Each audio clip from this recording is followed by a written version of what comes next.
shit. Dear Lord, I hope you hear my prayers. Because we really, really need you down here. From all the pain that we going through. We know that you're real, so can you fall through? Father, have mercy when we call on you. But I just wanna fall on you. To show the devils you ain't nothing to play with. I raise my children up to say the same shit.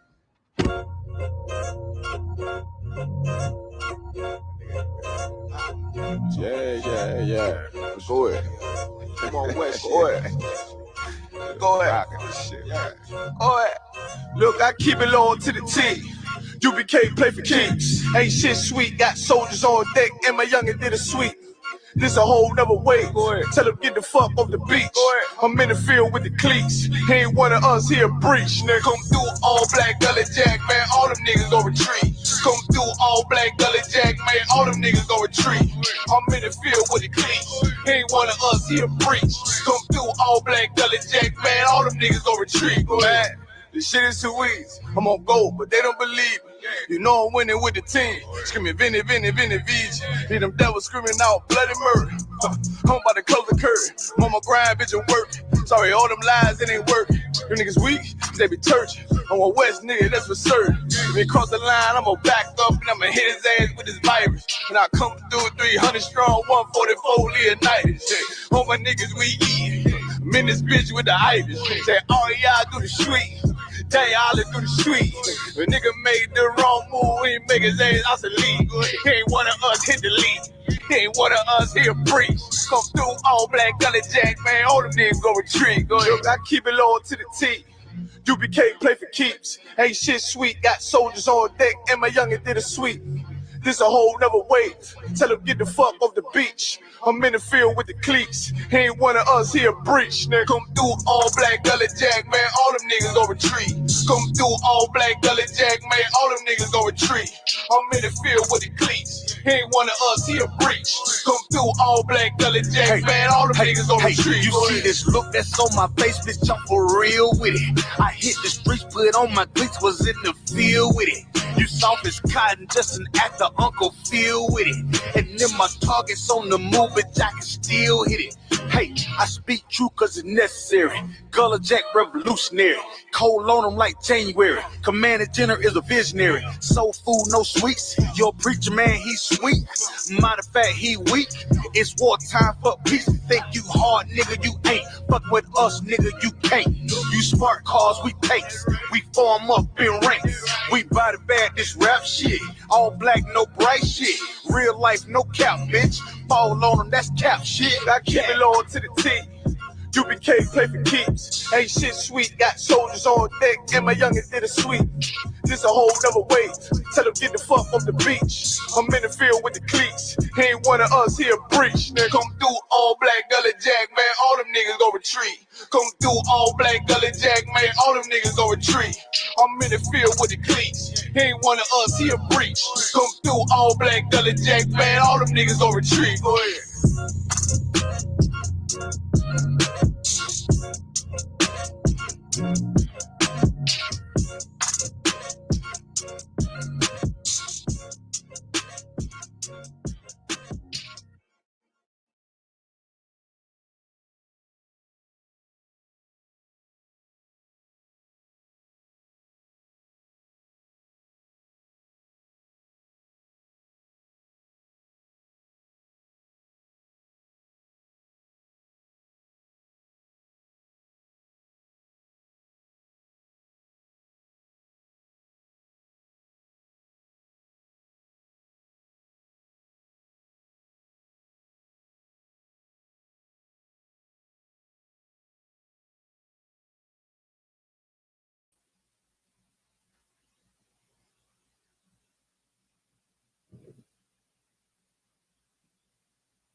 Test.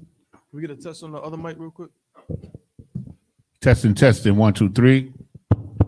Testing. 1, 2, 3. Most High in Christ. Let's clap it up.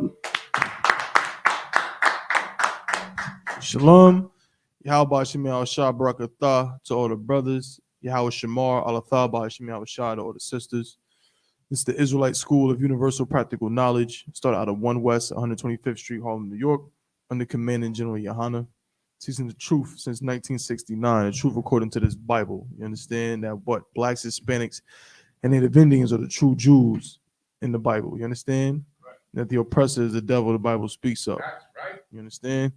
Like I said, we've been doing this since 1969. ISUPK. You know what I'm saying? UPK, man. All right.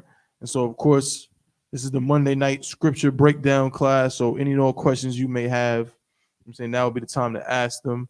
You know what I'm saying? Priest and Officer 500 Dabawan holding it down, you know what I'm saying, until one of my Adawans arrives, either, you know what I'm saying, Officer Howard or Captain Nyathak.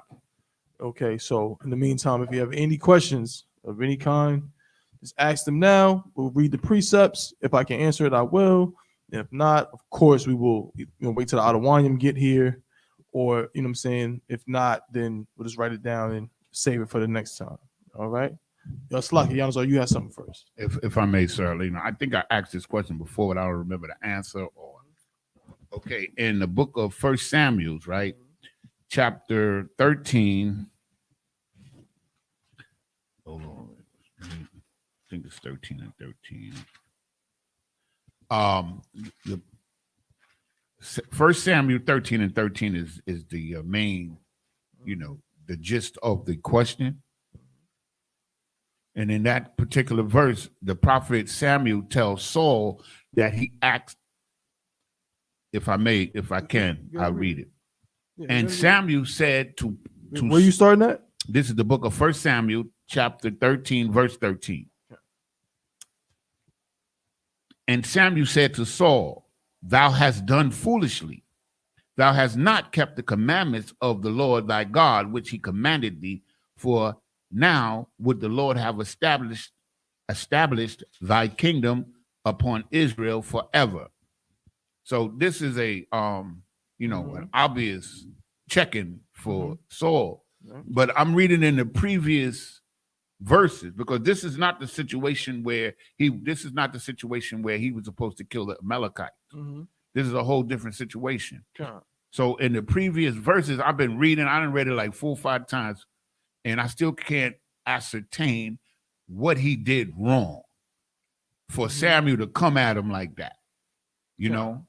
Did you read the previous chapter or just the previous verses? I read the whole chapter. I read from chapter 1 to as a matter of fact, I left off from chapter 18. Mm-hmm. Today. I read this today. And so I couldn't understand. Like I'm reading the he was supposed, I think he showed some kind of, the only thing that I could see is that he didn't show enough faith for Israel to fight because when the Philistines came in, the people scattered, they ran to different countries, they hid in the caves and the hills and stuff like that. So I don't know whether he didn't galvanize the people to fight or what, that he did. Because when the prophet come at you like that, that's like Commander General Yohana coming at you. Yeah, no sweat.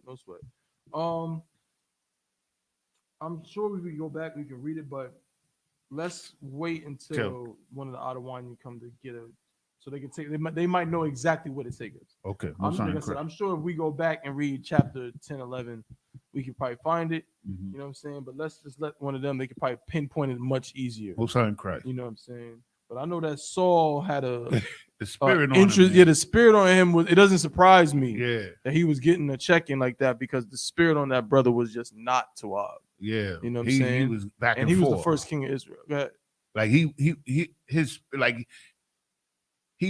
The spirit would come off of him, and then he would do something, and the evil spirit would come right back on him because of something he did. Absolutely. Yeah. That brother was, you know what I'm saying, he was demons. Yeah, demons got to him real tough, man. He tried to kill King David. Man. And King David, and we broke it down, we talked about it in class the other day when the brother was asking some questions. And King David, what did King David do in response to that? Did King David ever disrespect King Saul? Did he ever down King Saul? Did he ever wish anything bad to King Saul? Go ahead, Yanzo.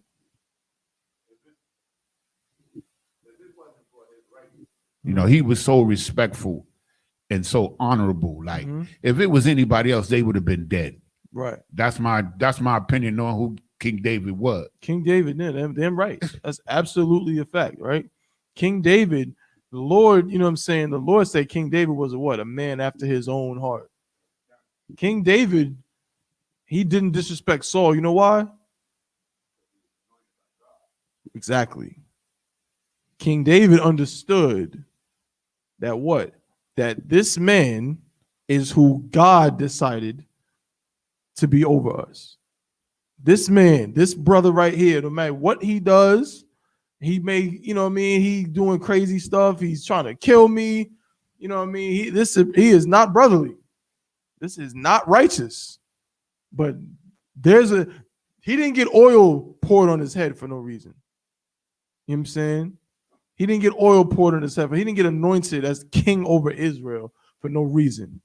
You understand? King David understood that. And if I may, it's a good opportunity to say, and brothers, you know what I'm saying, we got to understand that as well. That's something we have to understand. You know what I'm saying? What they say in the scriptures, man, faith without what? Faith without works is dead. You understand? You can claim to believe something, but what do you do in a situation? You understand?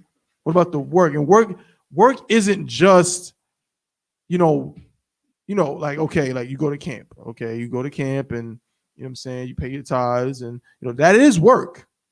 But it's also actions and how you deal with things, how you deal with brothers in the truth, how you deal with sisters in the truth. You understand? That demonstrates, you know what I'm saying, your faith. You know what I'm saying? There's all kinds of scriptures that talk about having a good rapport, a good reputation, a good name is better than riches. I'm paraphrasing. You understand? And when it comes to being in this school, you got to understand that them men above you, man, they earn their stripes. The men above you, them brothers above you who outrank you and things like that, man, give them brothers the respect that they deserve because you're going to want it one day yourself. You understand? Always remember that. You know what I'm saying? The water for that, brother. You had something, young man.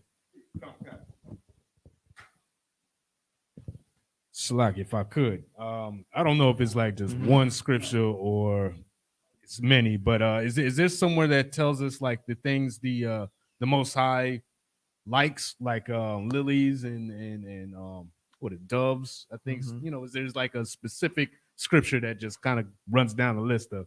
No, there's not a specific scripture that runs them down. Okay. But you'll find them kind of dispersed throughout, you know what I'm saying, where it talks about his favorite flower, his favorite, I believe the Lord has a favorite musical instrument. You know what I'm saying? Like it's dispersed throughout, but it's not like there's no real scripture that runs it down as far as I know. Okay, you know what I'm saying? But if you're looking for specific ones, then we can try to find those. You had something, Yanazor? Was there a specific one you were looking for? Oh no, sir. I just wanted to like get a few of them so I could show that the Most High does have preferences, because people like to say, well, well, the best scripture for that would be what? Oh, that one. I would prefer Israel. No, water, brother. Water. It don't get more preferential than that. I mean, you gotta. Look, man. I'm a crazy fan of music and rap and so on and so forth. And my favorite rappers ain't really gonna change, but every now and then somebody will kind of fall out, somebody else will fall in. You know how I go, think about your favorite artist and what's your favorite song by that artist? It's like, damn, like if you really like that artist, it's hard to say. You know what I'm saying? I'm gonna keep it real.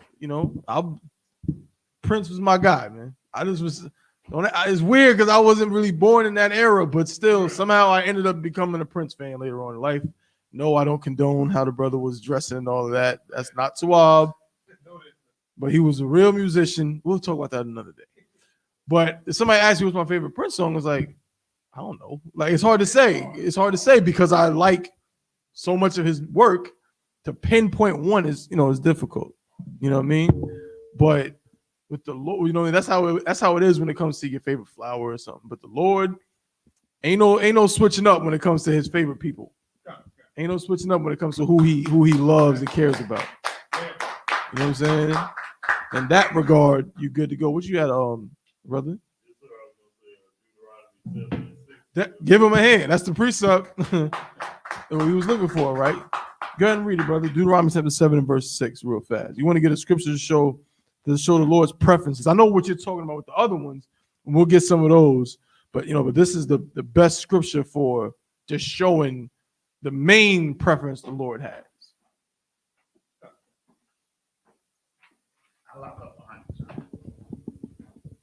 It's the book of Deuteronomy, chapter 7, verse 7. The Most High did not set his love upon you. No, chapter 7, verse 6. Oh, 7, verse 6. Book of Deuteronomy, chapter 7, verse 6. For thou art an holy people unto the Most High God. Right. The Lord, the Most High, hath chosen thee to be a special people. To be a what? To be a special people. To be a special people. Go ahead. Unto himself. Right. Above.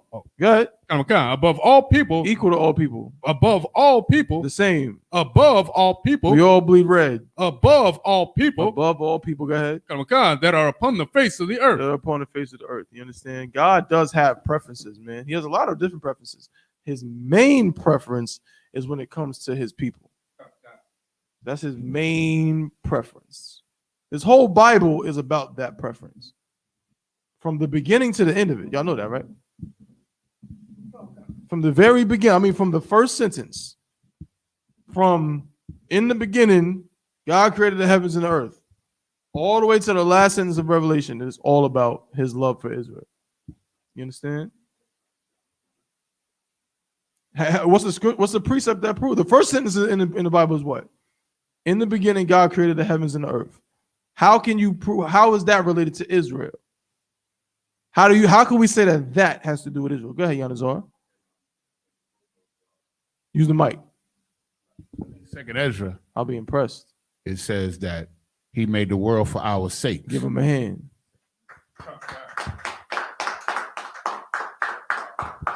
6 and 58, I think it is. 6 and 58. Second Ezra. The very creation, you understand, was made for our sakes. You understand? That's why he set up a man to till the ground. Now, this is before he did. So, Israel, right? We think of Israel, right? Israel is a nation. But think of it like this. The Lord consistently chose men. Right? He chose brothers or men to be his, you can almost say like a liaison, to be like his main guy on earth.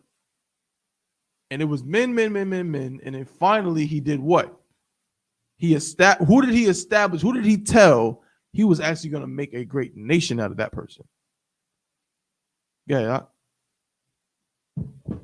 Abraham. Right? It was men. It was the line that came from Adam. Adam was the first man that the Lord chose. Was he the first man on earth? No. There was millions of men walking around. You understand? Adam was simply the first man in what? In the truth. He was the first man that the Lord chose and spoke to and showed him things. Right?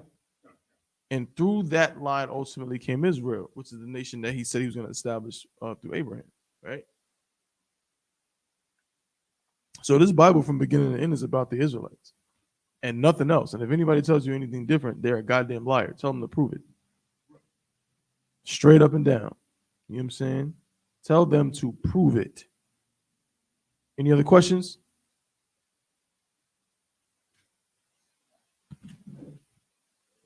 Let me check online as well. Salakia. Young man, actually, you could, if you could, Baba Kushah, you could just step up. It's 12.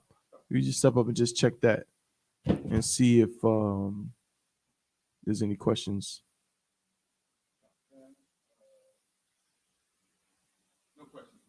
Okay. No sweat. Okay, and you said you had something, right? Oh, Okay. No sweat. Anything else? Any other questions in the room? No sweat. All right. So with that being said, right? Let's talk about a little thing real quick. You know what I'm saying? As we wait for one of the Adawanium to arrive. Let's see. Bear with me just a second.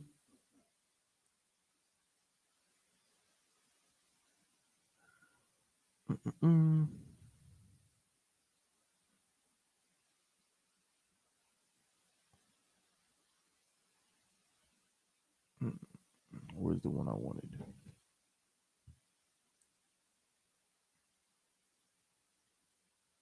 Give me Ecclesiastes chapter 2 and verse 1. Give me that real quick, man. I just want to talk about, you know what I'm saying, with the time I have, being a servant. What this truth is all about. You know what I'm saying? What this school is all about. What Christ is all about. This idea of being a servant has been misconstrued a lot. You know what I'm saying? It's been manipulated by people who have not had our best interest at heart. But I can assure you that being a servant is the greatest thing you can do. It is the most important thing for you to do. For all of us. Every single one of us, Black, Hispanic, and Native Indians. It is important for us to serve. Right. You got that scripture out? God. Go ahead and read it, brother. God. It's the book of Ecclesiasticus, chapter 2, verse 1.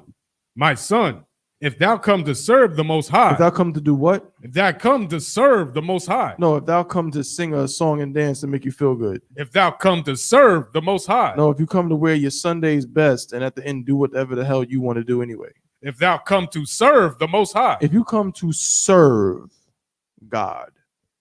If you come to serve the Most High. That's what everyone claims they come to do, right? Right. Everyone claims that they love God and they want to serve God. And Lord, my mom used to say that garbage that we've all heard a million times. Jesus is my husband. That was a long time. I'm telling you, I never understood it. But she would say, Jesus is my husband. And I'd just be like, that is very weird. Like, Right. You know what I mean? Even as a kid, I'm like, Mom, like, that is a weird thing for you to say. Like, you know what I'm saying? Jesus is your husband, but, you know, you don't got babies by that. Like, you know what I'm saying? Like, you got babies by my dad. Like, we was all together yesterday. Jesus is your husband. That's kind of weird. You know what I mean? But, like, nonetheless, she would say that. Everyone believes that they love God. I mean, drug dealers believe firmly that they love God. Right. That they have a relationship with God.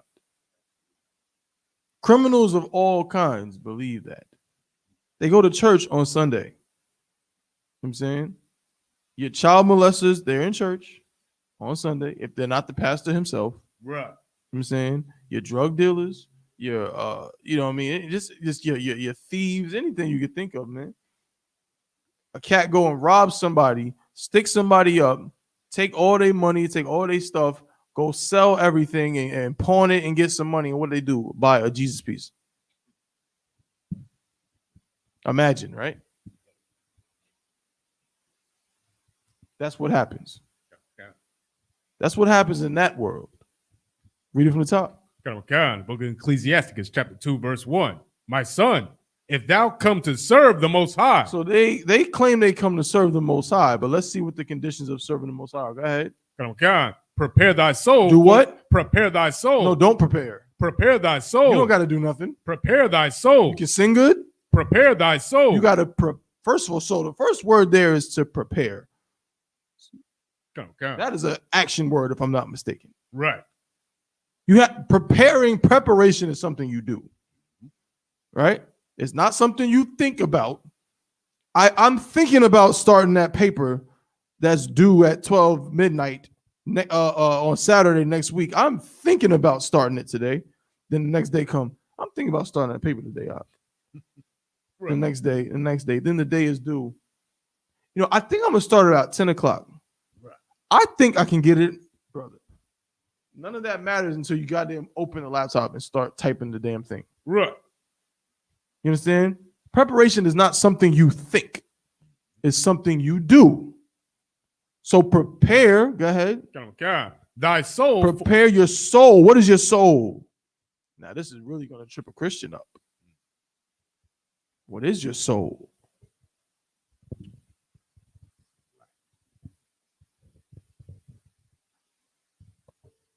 I need a precept. I need if you got the answer, I need a precept with it to prove what your soul is.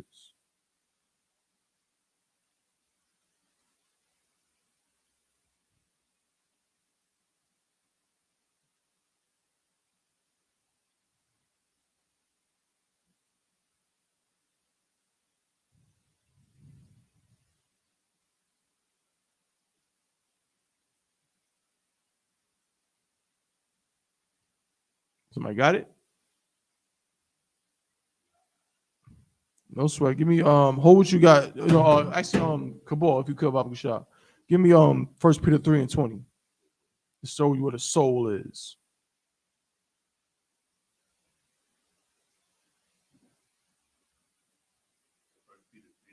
Come on.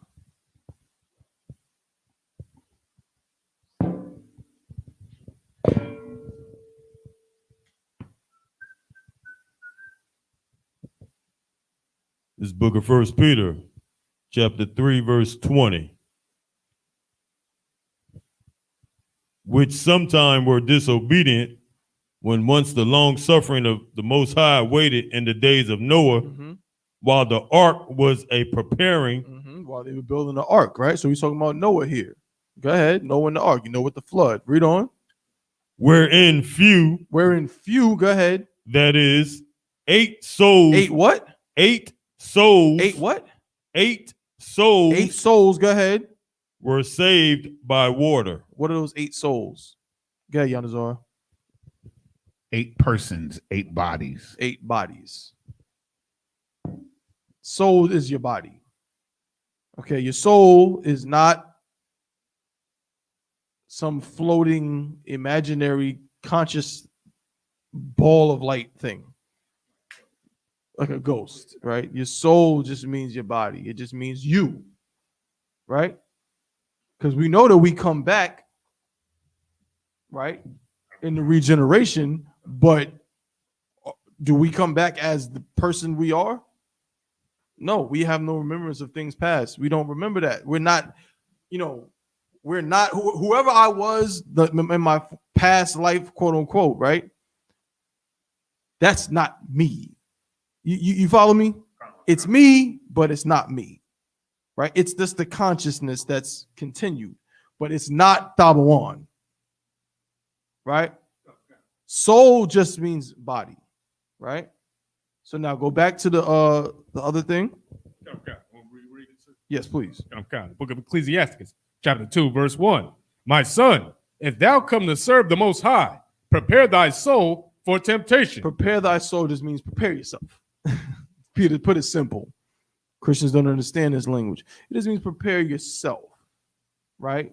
You, your body, your mind, all of that. Prepare yourself for what? For temptation. For temptation. Prepare yourself for temptation. What does it mean to be tempted? Oh, sluggy. Basically being drawn. You're tempted, drawn to the wrong thing. That's correct. What you got, Yanazar? Temptation is basically an opportunity to sin. That's a better way to put it. No, that's too wild.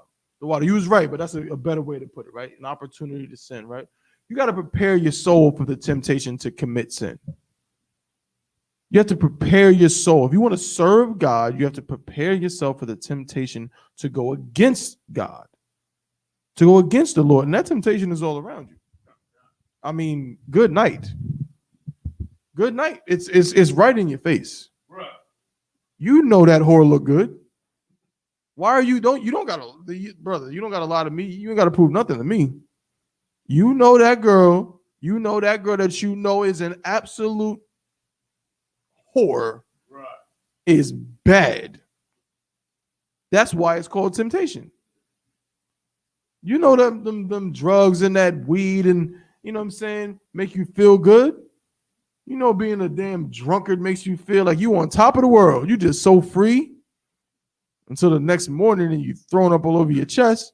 But nonetheless, you know what I'm saying? Like when it's happening, you enjoying it, having the time of your life. Prepare your soul for temptation. What other temptations are there?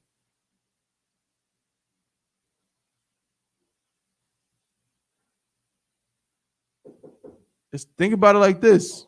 Go ahead, brother. Go ahead. It's like I said, I was going to say money. You know, that's Doing the wrong thing to get money. Yeah, kind of the love of. So like, how about the temptation to not follow orders? How about that? And you think that that's not a temptation? Right. Some of y'all brothers may not have experienced yet. You know what I'm saying? Some of you have. You know what I mean? But you're going to, if you're in this school, you're going to go to camp every Saturday for the rest of your natural life until somebody above you says, all right, you good. You know what I'm saying? You put in your work. And that's probably not going to happen for at least like 40 years. Something like that. You know, you're going to goddamn camp out. You better have a damn good excuse to not be there. You know what I'm saying? The point is, you're going to follow orders in here, or you ain't going to be in here. And that goes for sisters as well. Brothers and sisters, there's always going to be a temptation to do what? I'm tying these two things together. The temptation to not follow orders and the temptation to sin all comes from what? Yeah, Yanazar. It all comes from lust. But I want you to say it. You're right, but say it a certain way. Disobedience. Like desire. Yes, you getting hot. Go ahead. Let me word it like this. Let me be a little more descriptive because all of y'all are correct, right? It comes from your desire in your mind, right? But there's a certain thing. There's one road that I'm trying to say without giving it to you. One road, do this, do this, do this, do this. And what do? You do this, do this, do this, you do this. On the other road, give him a hand. I was trying to figure out a way. You got it, Giannis, off the water. That's an excellent, excellent answer. That's what it is. It all comes down to you doing whatever the hell you want to do. You don't want anything to be above you. You don't really want to be subject to anything. That's really what it is. You think you do. You claim you do. You tell people you do. But really, you think you're the smartest, most knowledgeable thing walking. And you got it all figured out. And you know which way to go. You don't need somebody to tell you where to be. Man, you think that you can probably get more brothers. You could gain more brothers and you could recruit more brothers than going to them camps, than going on teaching that class. You think that you got your own way to do things. And you're just so confident in it. You understand? And it's the same thing when it comes to sinning. It's the same thing. The Bible says simply, this is not for you to eat. But you just love pork, crab, shrimp, and lobster so much that you have manipulated the Bible to try to support your claim when you know good and goddamn well it doesn't say that. You understand? That is the difference between what? Doing what you want to do versus doing what you're told to do. You understand? That is the separation when it comes to that word serving. That's the key element here. Read Ecclesiasticus one more time. The book of Ecclesiasticus, chapter 2, verse 1. My son, if thou come to serve the Most High. If you come to serve them, so the first thing you're doing is serving. If Right. you're serving, then what you want means what? No. Nothing. Right. Nothing. It doesn't matter. It's irrelevant because you're serving. Read on. Come. Prepare thy soul for temptation. Prepare your soul for temptation. Why? Because we know there's always that temptation to not serve, because serving is un-effing comfortable. Right. It's uncomfortable to have another grown ass man. You a grown man with kids. To have another grown man tell you where to be, how to dress, how to talk, how to move. And then you throw in some age or something like that. Then the temptation gets very real. You understand? But I know this much. I know many brothers have been in white men's Salakia. Don't flag me. YouTube, my bad. Esau's military. And in Esau's military, do they tell you where to be? Do they tell you what time to get up? Right. Do they tell you how to cut your hair? Do they tell you what to wear? Do they tell you who to kill? Nobody bats an eye. It's normal. It's respected. But guess what? Who's gonna have that same fervor when it comes to blacks, Hispanics, Native Indians? America has prospered through their military might. Right. Have they not? America has done quite well for itself through its military might, through all those men who accepted, be here at this time, wear this, don't wear this, go here, don't go here, don't be over there, kill him, don't kill him, shoot him, don't shoot him, shoot her. America has prospered. But what about blacks, Hispanics, and Native Indians? Do we have an army? La. Do we have a military? La. Is it even in our culture as blacks, Hispanics, Native Indians? Is it even, this don't sound funny, but is it even revered to be a servant? No, in our culture, you're respected more when you don't follow rules, when you don't listen to people, when you do things on your own. I'm my own man. I'm a boss, right? And don't tell me about a black woman. I mean, do I have to tell you that black women absolutely think, it's better to be alone and figure things out by yourself? Right. So now you might start to see the connection to why we keep losing all the time.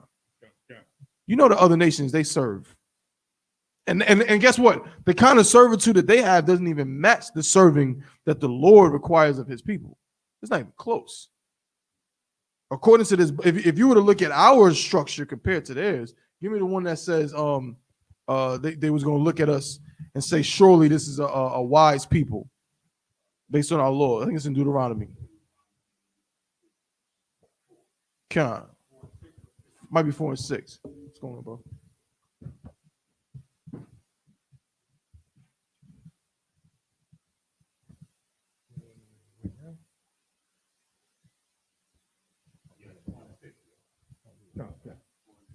I need to. How long does it take a roll? Take a roll. If you could. Okay. Just go with the brother real quick. Yeah. Hey, come. It's the book of Deuteronomy, chapter 4, verse 6. Keep therefore and do them, for this is your wisdom and understanding in the sight of the nations, which shall hear all these statutes and say, surely this great nation is a wise and understanding people. Right. They're supposed to look at us based on our laws and say, oh, snap, this people is amazing. Read on. Verse 7. For what nation is there so great, who hath the Most High so nigh unto them? Right. What nation is there so great who hath the Most High so nigh unto them? Meaning what? Meaning that this people is like what? Like we said before in the class. It's like a liaison. Like we are, every Adam was the Most High's representative on earth. You understand? Abraham was the Lord's representative. Isaac, Jacob, Moses was the Lord's representative. And they're going to look at us as a nation. That's why I said what? We would be a nation of priests. Right? We're representative of the Most High. That's how we're supposed to be looked at. But we're not looked at that way in this world. Why? Because the Lord decided what? Because we turned our back on him, he was going to hide his face from us. Just like a parent does. But the other nations, even in their ignorance, at least they have what? Enough love for each other to serve each other. And listen, it's not, don't get it twisted. I'm not saying that, oh, you can pull yourself up by your bootstraps. No. Unless we get on the Lord's side, none of it will matter. That's in Deuteronomy. Because black people have tried it. It ain't just about black people getting together and funneling their funds and money. That's not, you know what I mean? That's part of it, but that's only one part. You understand? We have to get on the Lord's side because he told us that nothing we do will prosper if we don't, you know what I'm saying, come back to these laws, statutes, and commandments. You understand what I'm saying? But when you look at these other nations, man, they serve each other. They absolutely serve each other. They absolutely sacrifice. How many times have you heard stories about, you know what I mean, these immigrants when they come into America and the things that they do? Yeah, Yanazar. I've heard about it all my life, and I witnessed it myself. Right, and I know you have, right, brother from New York like myself. We see it because a lot of foreigners come through there, and now they're coming down here now too. So other parts of the country starting to see it as well, right? But I remember, who remember? I bring it out all the time, man. In New York, before there was Uber, we had yellow cabs. There's a bunch of different cab companies. But Manhattan is yellow cabs, right? Now, any cab company in New York had to have a medallion, right? Those medallions were expensive. They weren't as expensive way back in the day, but then they became more expensive over time. Yeah, absolutely. No, 100%. Probably, well, now it probably went down because of the whole Uber situation. But at its peak, like I'd say probably around in the 2000s, 2006, 7, before Uber came in there, going toward 2010, that joint probably cost you $800,000, $850,000. And a medallion is just, it just allows you to run a cab, a yellow cab. Yeah, Yanazar, please. Were financed just like a house. So like if it was 800,000, you was paying $1 million for it in the long run.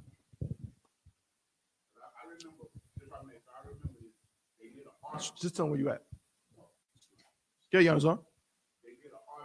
Barry Diane. I believe in the New York Post about these cab drivers, and the cab drivers at the same time frame that you're talking about, they was complaining.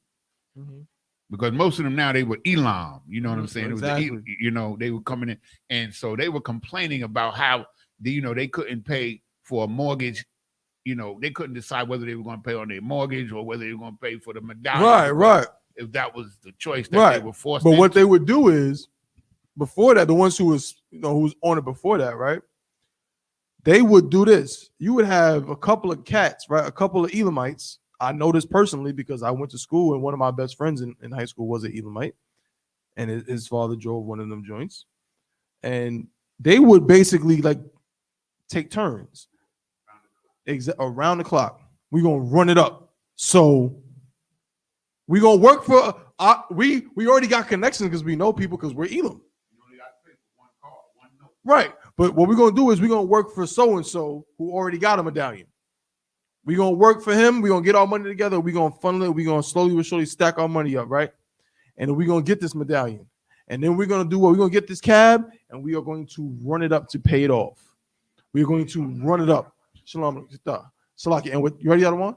And with that, I pass the class over to Priest and Captain Nayathak.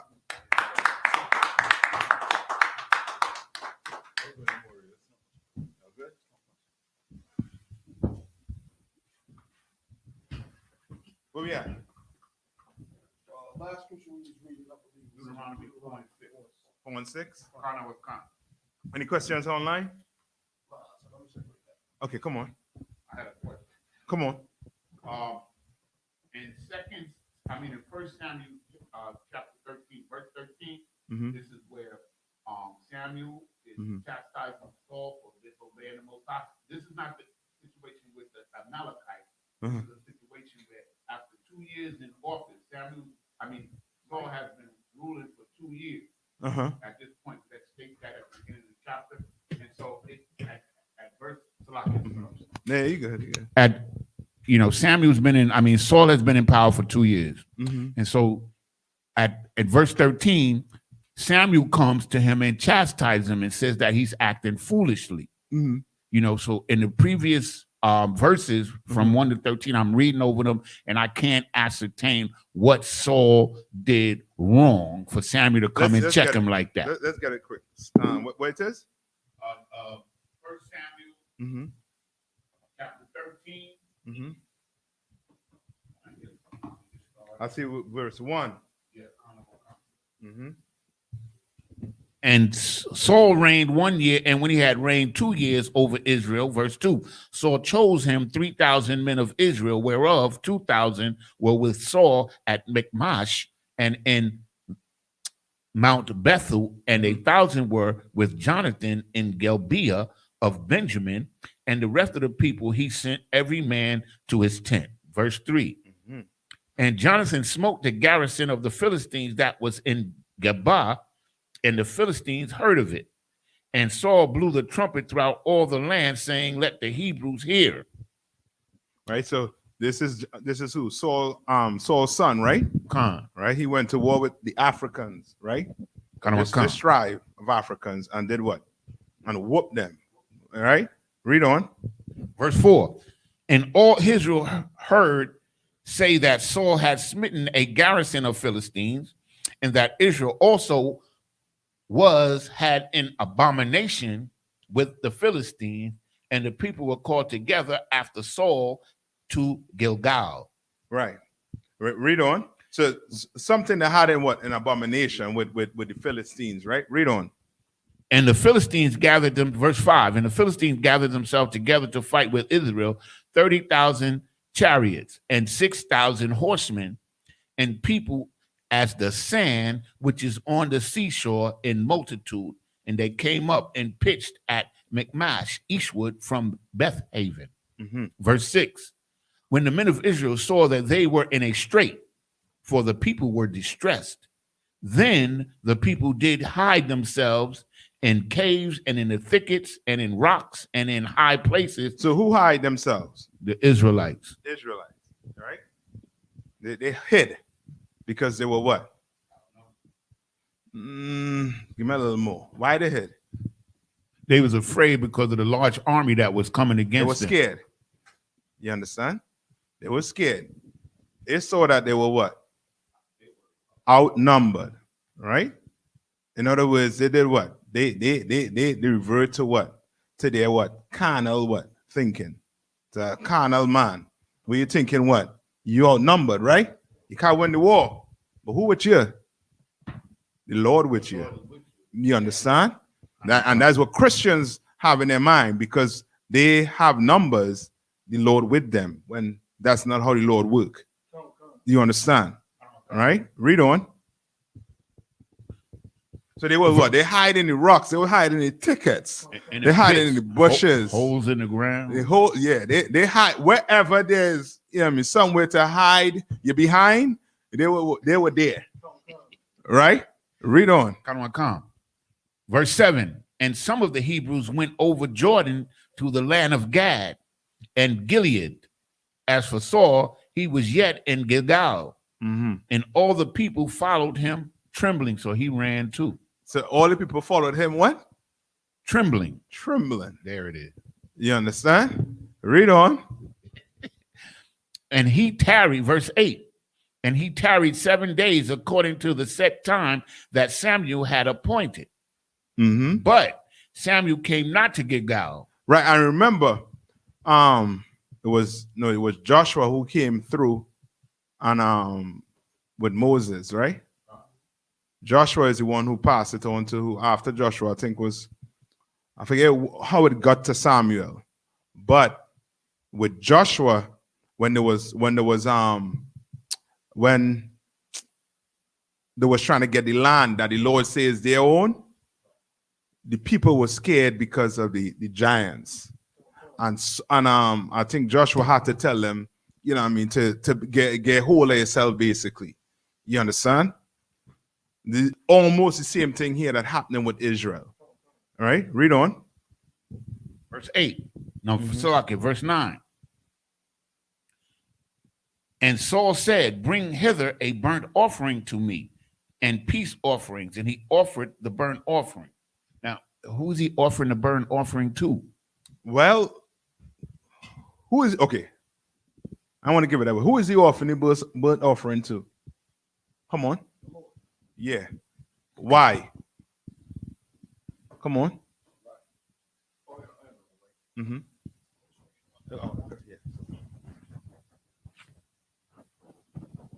So like, because he's scared. Yes. Okay. So he fits into do what? He fits into go send up prayers. Okay. Right? Read on. Verse 10. And it came to pass that as soon as he made an ending of offering the burnt offering, behold, Samuel came, and Saul went out to meet him, that he might salute him. Verse 11. And Samuel said, what hast thou done? And Saul said, because I saw that the people were scattered from me, and that thou camest not within the days appointed. Right. So it's almost like he is so, you know what I mean, scared. It's like he's making a rash decision right now. You understand? And in here, you can't do that, brother. You can't make a decision off of fear. It's 99% of the time is going to end up where? And you're going to end up on the wrong end of the stick. You understand? Fear is not allowed in here. Get that out your mind. Fear is not allowed. All right? Read on. Right? So Samuel, you know, I mean, come on the scene. But Samuel, maybe what, 2 minutes late? Yeah. And Saul is like, Negro, you say coming at, you know, I mean, 4 p.m., but you hear what, 4:02. And Samuel going to give it to him good. Read. And that the Philistines gathered themselves together at Michmash. Right, read on. Verse 12. Therefore said I, the Philistines will come down now upon me in Gilgal, and I have not made supplication unto the Lord. Right. Meaning, what did Saul do that he was not supposed to do? Okay, read on. It's going to tell you. Read on. I forced myself, therefore, and offered a burnt offering. Right. Read on. Verse 13. And Samuel said to Saul, thou hast done foolishly. Thou hast done what? Foolishly. You understand? So what was Samuel upset about? He's upset about the fact that Saul, he didn't show any backbone. Yeah, but it's something he did. Come on. Because he forced himself to give a burnt offering. When he was not supposed to. He was supposed to wait until who come? Samuel. Yeah. He was supposed to wait until Samuel come, then to give the to give the orders on whatever else has to be done.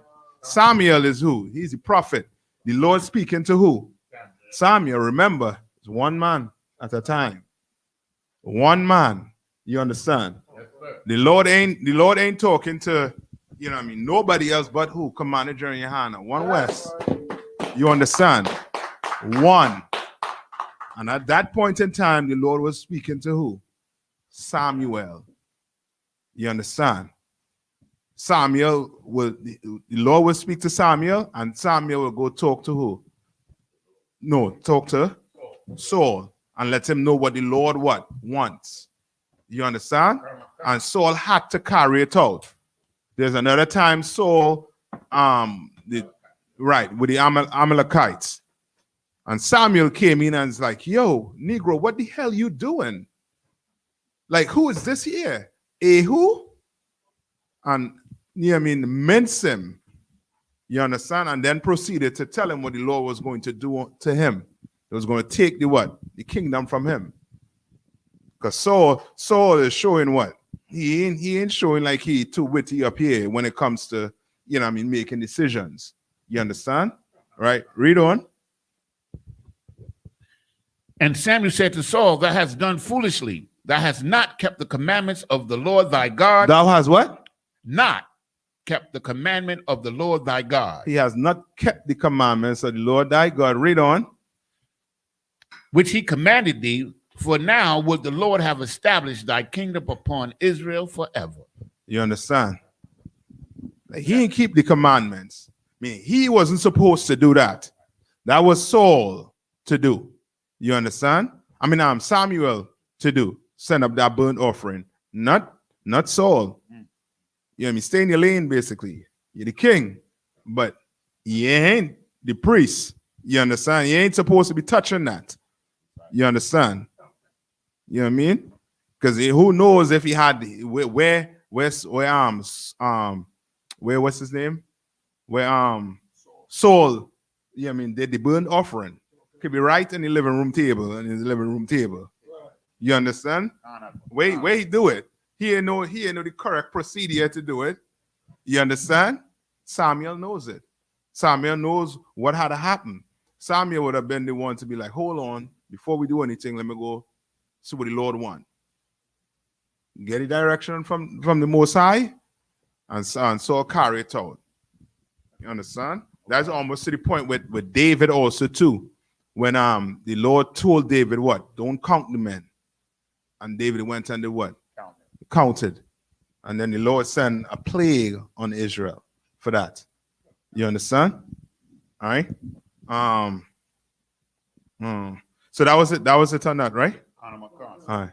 Any questions online? Bashar, Slakia, chill with Sadat. Tawada.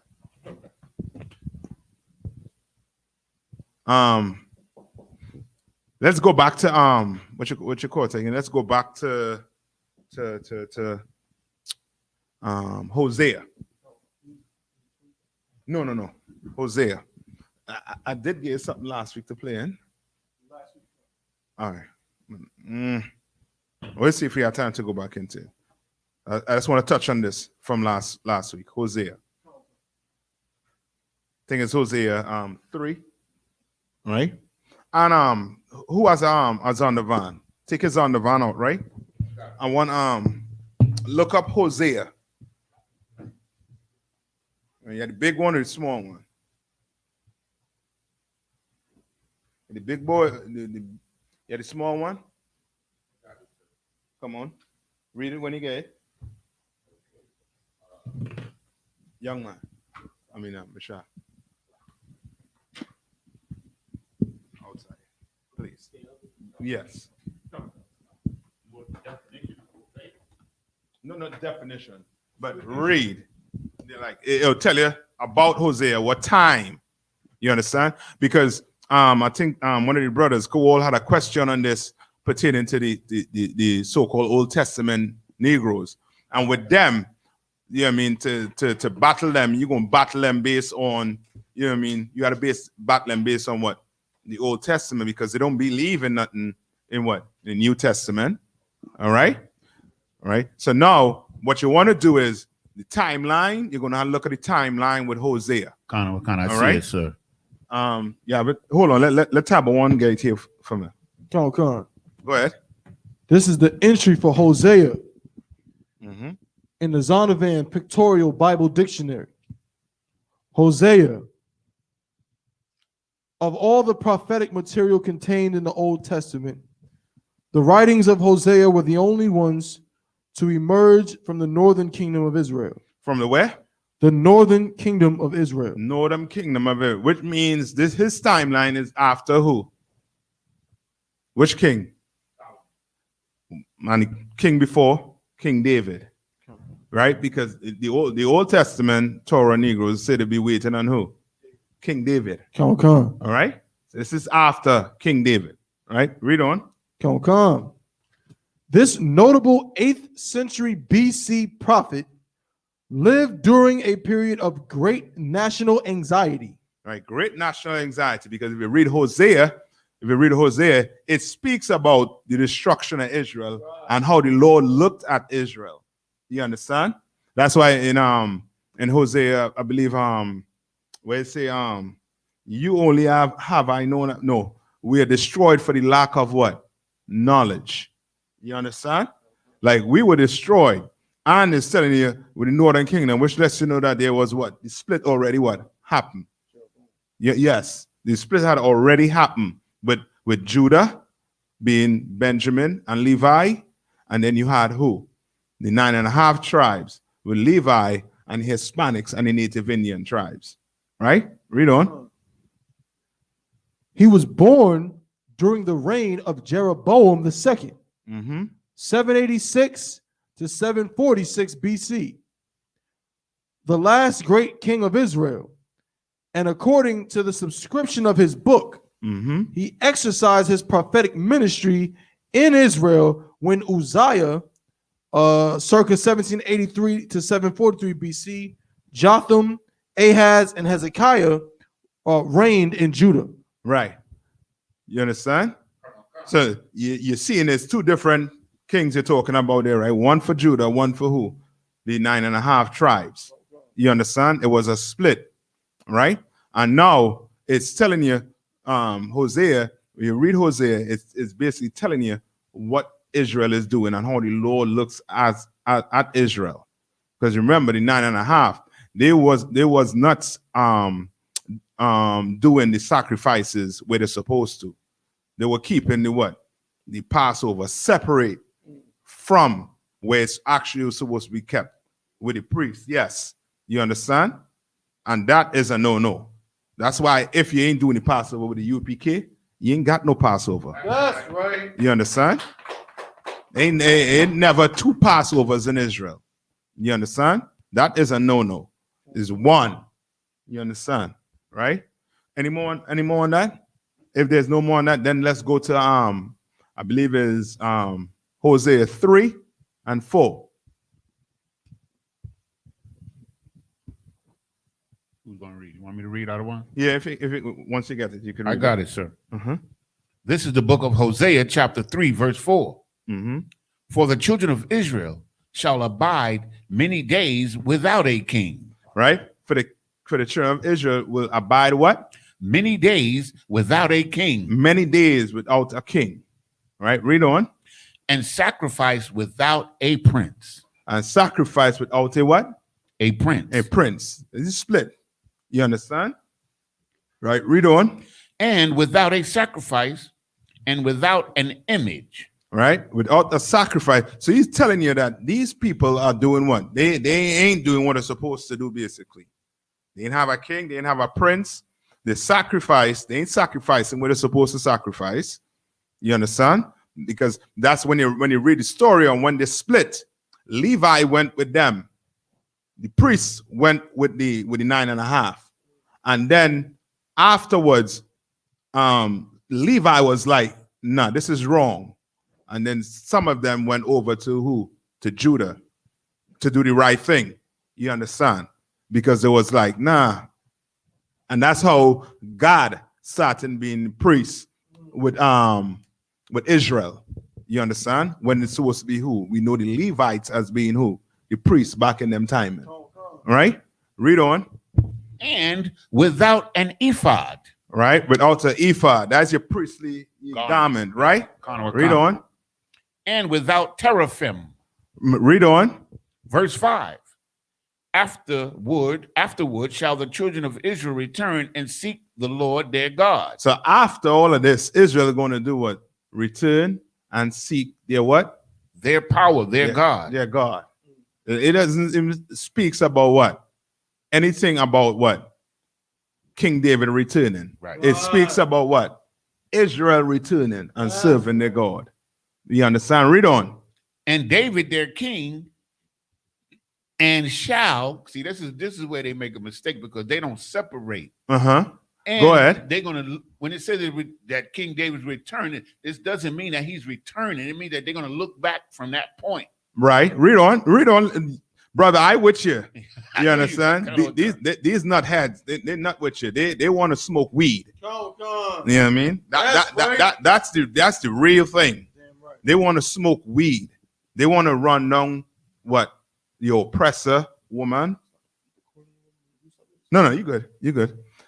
They want to run down the oppressor woman. They want to run down heathens. You understand? They want to make marriages with heathens. They don't want to have to follow the laws right now. Why? Because they're sinning. And they want nobody to tell them they have to stop sinning. You understand? That's the root to your Old Testament. You understand? Because if they're following the Old Testament in such a way, then they should be doing what? Stoning adulterers. Right. They should be. You should be hearing that them Torah Negroes just stone somebody to what? To death. You understand? Or just, you know what I mean? They're stone a homosexual. You should hear. You know what I mean? You should be hearing about these things, but nah. They want to do the same thing the Christian church does, which is what?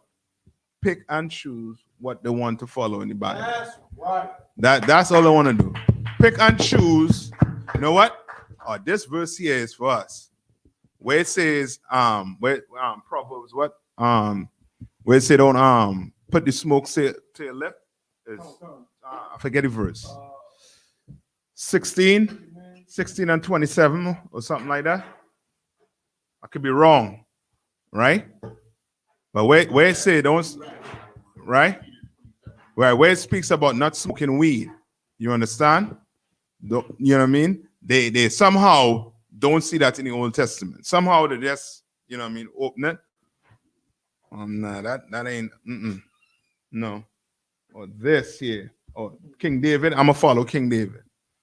I'm gonna wait till King David come back. You don't believe in reincarnation, right. So how King David coming back? Yeah, explain that to me. You know what I mean? If one of your Old Testament is listening right now, explain that to me. That's right. You understand? Explain that to me. All right. Read on. And fear the Lord and his goodness in the latter days. Fear the Lord and what? And his goodness in the latter days. You understand? What is that saying? This prophecy is pertaining to the latter days. This prophecy is pertaining to the latter days. Right, to the latter days, right? Yes, Khan. Right? Meaning what? What's going to happen to Israel? Israel going to what? Return. As prophesied. You understand? That's what Christ came into the new, but you tell them about Christ, they're going to say what? They don't believe in the New Testament. So what? Christ does not what? Exist to them. Right? But it's spoken throughout the Bible. You understand? Who was the kingdom? I'm going to give it to you. But who did they say was going to sit on the kingdom? No, the Bible. Who was going to sit in the kingdom? The seed of David. The who? The seed of David. The seed of David. Find that for me in the Old Testament. Find that for me. Give me Genesis 49, where it said the scepter shall not depart from Judah. All right, get that for me. All right. Go ahead. Verse 10. This is the book of Genesis, chapter 49, verse 10. The scepter shall not depart from Judah, nor a lawgiver from between his feet until Shiloh come. Until what? Shiloh come. Until Shiloh comes. Who's Shiloh? Come on. Shiloh is Christ. Right? The peace. Peace. You know what I mean? Till he comes. You understand? The scepter. And who has a scepter? The king. The king. You understand? Christ is prophesied throughout the entire Old Testament. But you simple Old Testament Negroes ain't going to see that because you're full of weed. You know what I mean? Put the blunt down. Read the Bible. Try reading the Bible, not high. You understand? So you ain't gonna have to come up with, you know what I mean, with new breakdowns, right? Give me where it say it speaks about David. See, it's going to basically sit on the throne. All right. Right. So read that Hosea over one more time for me. That 3 verse 4. Book of Hosea, chapter 3, verse 4. Uh-huh.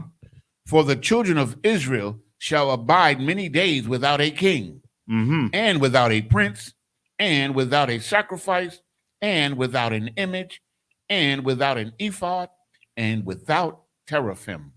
Right? So it's telling you that they ain't gonna be without, you know what I mean, basically any type of leadership, any type of guidance to serve the Lord. You understand? Read on. Verse 5. Afterward shall the children of Israel return and seek the Lord their God, and David their king, and shall fear the Lord and his goodness in the latter day. In the latter days. You understand? Like it's plain to see that it's not speaking about what? King David coming back and doing, you know what I mean? God knows what you're talking about, King David coming back. You understand? But we know King David is back here on the earth, somewhere on the earth. Come on. Come on. Bring it. Book of First Chronicles, chapter 28. Yeah, that I believe that's it. Go ahead. Tell him where you're at again. Come on, the book of First Chronicles, chapter 28, and verse 4. Salakia. Howbeit the Lord God of Israel chose me before all the house of my father to be king over Israel forever. Who is this? This is King David talking. Right. Read on. For he hath chosen Judah to be the ruler, and of the house of Judah, the house of my father. And among the sons of my father, he liked me to make me king over all Israel. Right. So was King David the king over all Israel? Yes, he was. All right. Read on. Verse 5. And all of my sons, for the Lord hath given me many sons. He hath chosen Solomon, my son, to sit upon the throne. He has chosen who? Solomon, my son, to sit upon the throne of the kingdom of the Lord over Israel. He has chosen who? Solomon. And who is Solomon? Yes, say. The king of Israel, the wisest man to ever live. Well, Christ. Yes. He's Christ. Come. Who is? Son Christ. of David. Right? Read on. Verse 6. And he said unto me, Solomon thy son, he shall build my house and my courts. For I have chosen him to be my son, and I will be his father. Verse 7. Moreover, I will establish his kingdom forever. He established what? His kingdom forever. Who kingdom? Yeah, he said. Salaki said he's not talking about David right Yeah, he's not talking about David. Yeah, and David not even talking about himself. Right. David talking about who? Solomon. You understand? You know what I mean? That's it. No, you just had to get off, you know what I mean, get off them weed, Percocets, you know what I mean, your Marleys. Just get off that just for a few minutes. Yeah, just a hot second. Just get off it. Sit down in class and you'll get right. Come on.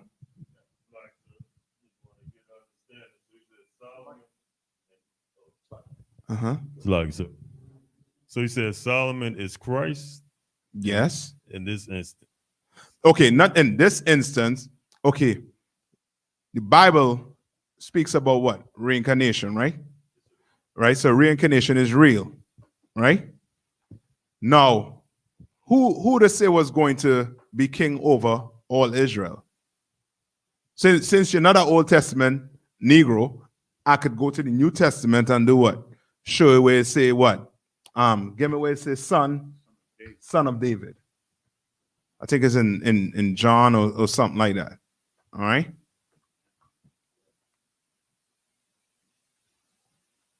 And at the same thing, I believe the Sadducees or the Pharisees, they were expecting who? Solomon. Yes, they were expecting Solomon to come and do what? To come and save them. You understand? They wasn't expecting what? David. Christ. They wasn't expecting Christ or Count. David. Right? But as I say, you can't, with the Old Testament, he ain't go even look at the New Testament. Count. So you just, cracking his skull with what? With the Old Testament. Yeah, that right. he not even reading. Count. Come on. And Salaki, and if I may, sir, like what you're saying is so heavy because these scriptures, like they not reading it.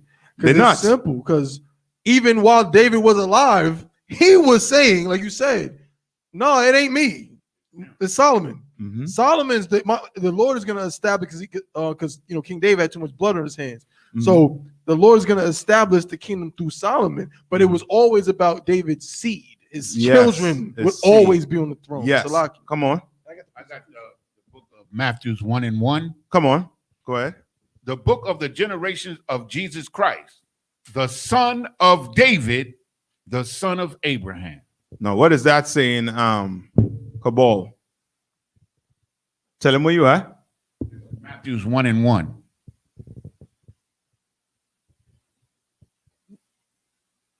Well, this is saying that Christ is from the bloodline of David. Read it one more time. No, Cabal, you read it. You read it. The book. This is Book of Matthew, chapter 1, verse 1. Mm-hmm. The book of the generations of Jesus Christ. So now this is the book of the what? The generation of Jesus Christ. So the book of the generation of Jesus Christ, right? Read on. The son of David. Hold on. Who is the son of David? No. So- Who's the son of David? Solomon, sir. Read it again from the top. The book of the generation of Jesus Christ, Mm-hmm. the son of David. Who is the son of David? So like I said, Christ. Yeah, that's what it's saying, right? Yeah. I ain't making it up. All right. It's saying it right there. It's saying, read it one more time. This is Book of Matthew, chapter 1, verse 1. The book of the generation of Jesus Christ, Mm-hmm. the son of David, All right, read on. the son of Abraham. The son of who? Abraham. He's not just only what? Solomon. Who is he? Who is the son of Abraham? Christ. It's like Jacob. Come on. Yes. You understand? You're right when you're saying what you're saying with Solomon being the son of David. I mean, the son of David. But it's letting you know that Solomon is who? Christ is letting you who? Isaac is who? Christ. You understand? All right? Just like who? Just like Adam is who? Is the first Christ. You understand? Right? It was Adam, then it was who? So Adam was first. Hold on. Melchizedek. Right? The appearance of Melchizedek. Right? He's the what? The king of what? Salem. Right? We're under his priesthood, the establishment of his priesthood. Correct. And then third was who? Isaac. All right? That's a reincarnation. Then fourth was who? Solomon, sir. Solomon. And then the fifth?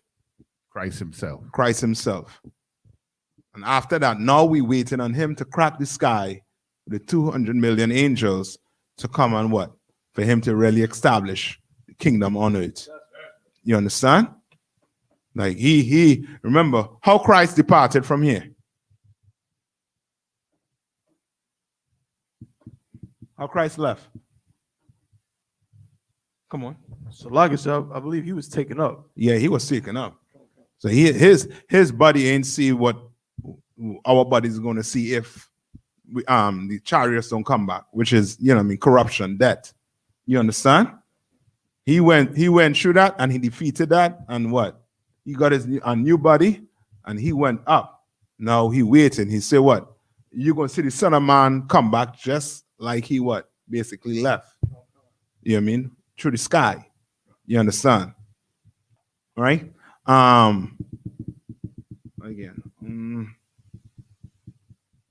And that is it. Okay, so that is it for the Old Testament, right? The get a head crack, skull crack. You know what I mean? That's it. Come on.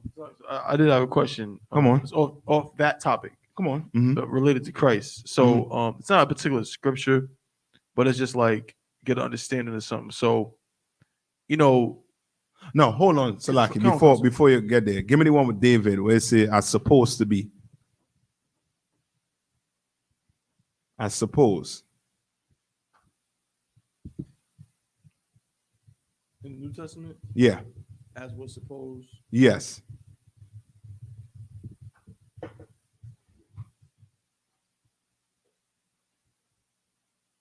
Son of Joseph. Mm-hmm.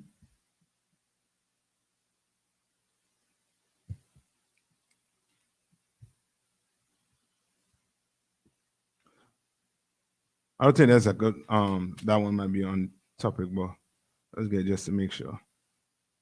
It's Luke 3:23. Yeah, go ahead. Go ahead. Once you get read it.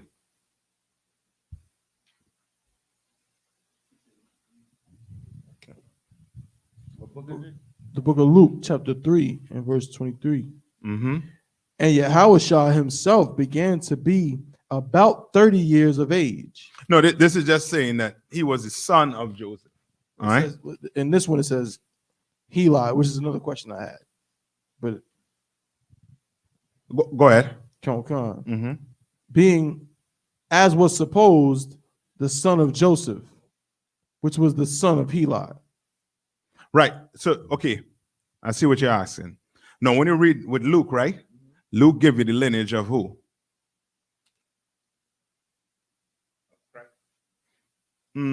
Yeah.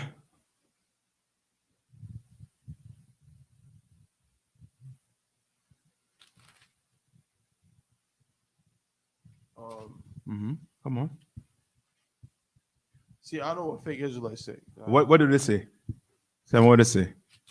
I believe I've heard fake Israelites say that the genealogy in Luke is through Mary. All right. Where does it say that? It doesn't. What is it saying? So read it one more time. It says, Slakia, the book of Luke, chapter 3, and verse 23. It's like say. Mm-hmm. Come.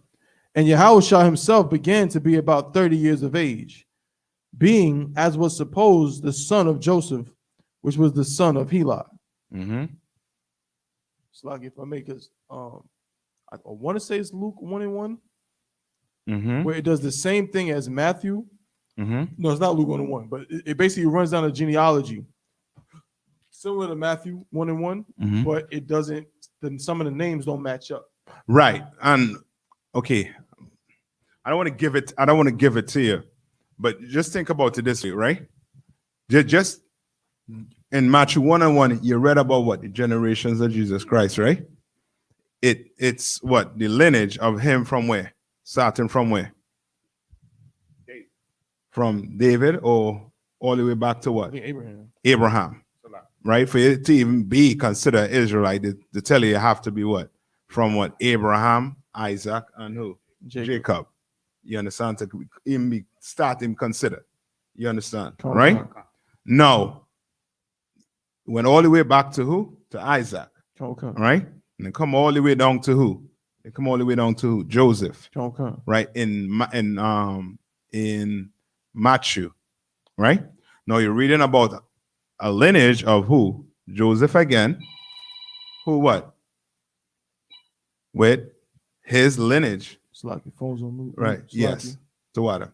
And it goes all the way down to who? Goes all the way down to who? This lineage goes all the way down to who? In Luke, sir? Yeah, in Luke.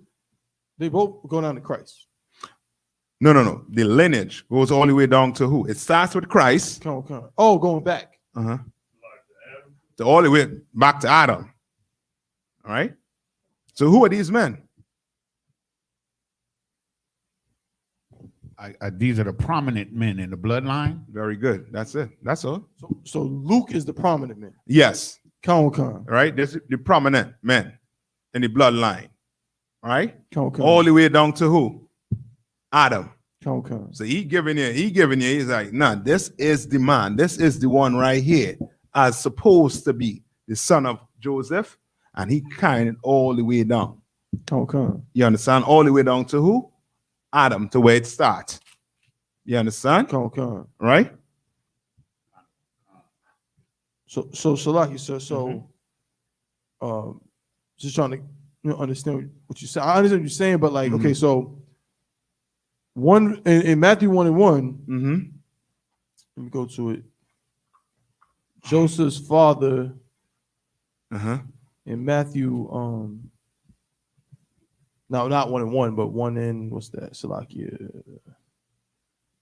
Talking about 18 or 17? That must be 17. All right, what does it say? Who Joseph? No, 16, Jacob. Right? And Jacob begat Joseph, the husband of Mary, of whom was born Yahushua. Right. So no, go ahead. Was Joseph's father named, was his father Jacob, or was his father Heli? Like his father, his actual, is either one of them his father? Okay. Okay, they're just giving you this thing, this. They're from that bloodline. All right. It doesn't say exactly specifically if that's his father. Because you know you had two fathers, right? One father. Right? From that lineage. You understand? Well, Heli could have just been the prominent one in the family at that time. You understand? And that's why they're running it down. But it ain't different than what? The one you read in what? In Matthew 1:1 is not different. It's the same what? Lineage. If you go and check it back, it's going to intertwine with each other. You understand? Right? But it's just giving you the prominent men all the way down to who? Adam. The one in Matthew's start you off from where? It says as the son of who? David. Son of who? No, Isaac, no, Abraham, right? It doesn't go all the way back to who? To Adam. But it brings you, it just giving you like, okay, like this is the man right here. Both instances are basically telling you that he's the Christ. He is the one. If we had a kingdom at that time, if we had a throne at that time, this is the man to sit on it. Christ. That's what it's basically telling you. You understand?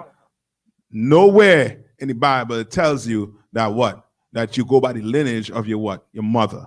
Ain't nowhere in the Bible it tells you that. Don't go by the lineage of your mother. You go by the lineage of your who? Your father. Your father carried the seed. You understand? He's the one that carry your bloodline. You understand? Your lineage. You understand? Come on. Yeah. That was it on. That's it on that question, yes, sir. Okay, come on. Next question. Come on.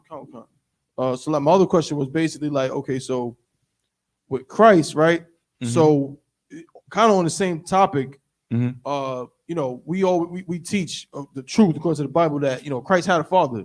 His parents had sex and had him. Yeah. You know what I'm saying? And I believe one of the precepts for that is the one where it says, I'm paraphrasing, it behooved him to be made like unto his brethren, so that he could be a better priest. Like, you know, he wasn't made like the angels. Right.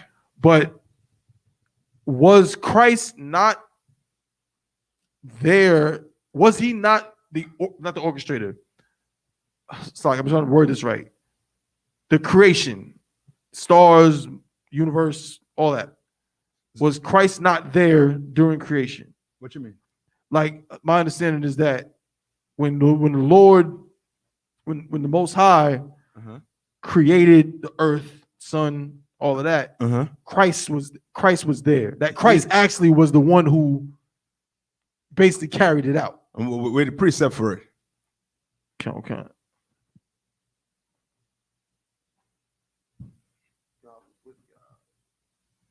That's John 1.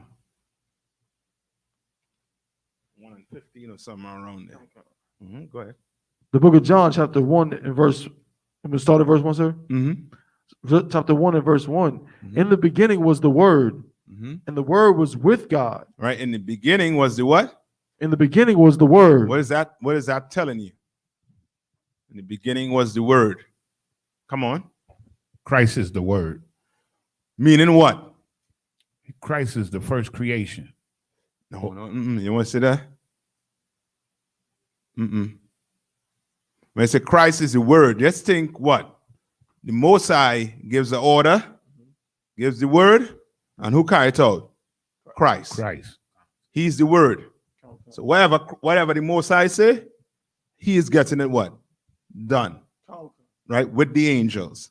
Read on. Come. So it's saying in the beginning was the word. Come. Uh-huh. And the word was with God. Uh-huh. And the word was God. And the word was what? God. Right? What is that saying? Is that saying Christ is God? Come on. It's saying Christ had the power. Yes. You understand? It's just think a police. You understand? He is the what? The law. You understand? He is the law. You understand? Just think this might be more on point with it. Just think remember when they killed Osama bin Laden? Right? Who took the credit for it? Yes, Obama took the credit for it. You understand? He killed Osama bin Laden. When you go look back in the history, it's going to say what? Obama did it. You understand? They won't list the 7 names or 6 names of the men that did it. They will say that what? Obama did it. Come on. It's like when we say, we have a food drive and say Commander Junior Hanna has done it again. Yes. Come. Yeah, he did it. You know what I mean? Because if it wasn't for him, That's we wouldn't right. be sitting down right here, right now. That's right. You understand? Come. He held it. You understand? We'd still be trying to fight with all the world. That's right. You understand? Come. Right? Read on. Come. Verse 2. The same was in the beginning with God. Right? The same was in the beginning with God. Right? Read on. Come. Verse 3. All things were made by him. All things was made by who? Him. Who's the him? Come on. Christ. Yes. Right? From just doing what? Obeying the word. You understand? Read on. And without him was not anything made that was made. Right? Without him, nothing was what? Made. All right? Without him. Without him getting the orders to do it. Come. Right? Read on. Verse 4. In him was life. In him was what? Life. Was life. Read on. And the life was the light of men. Right? And him, the life was what? The light of what? Man. What man should do what? Do exactly what Christ's doing. Which is doing what? Obeying exactly what the Most High tell him to do. You want life? That's how you get life. You understand? You want death? You do the total what? Opposite. You be rebellious. You understand? You be disobedient. That's the total opposite to how Christ was. Right? He was the word. He ain't say, hey, Most High, sure you want to do that? Sure now. I don't think we should do it like that, right. Nah. It was Christ. Do this. Make sure this happen. Make sure this get made. And Christ just said what? Can I want can. That's right. And went and did it. Come. He was the word. Come. Right? That you're good on that, or you need more? So that's my question. Uh-huh. Because like he says it behooved him to be made like unto his brethren, and that he wasn't made like the angels. Basically, saying that Christ was a man, just like us. At that time, you're speaking about when he said that, Come. he was just a man. Come. You understand, right? How many times he came? How many times he messed up? 4. 3. 3 times he messed up. Come. Right? Melchizedek was just what? Our parents of him. A reincarnation was what? Right. And what you know about reincarnation? That you don't remember the former thing. Very good.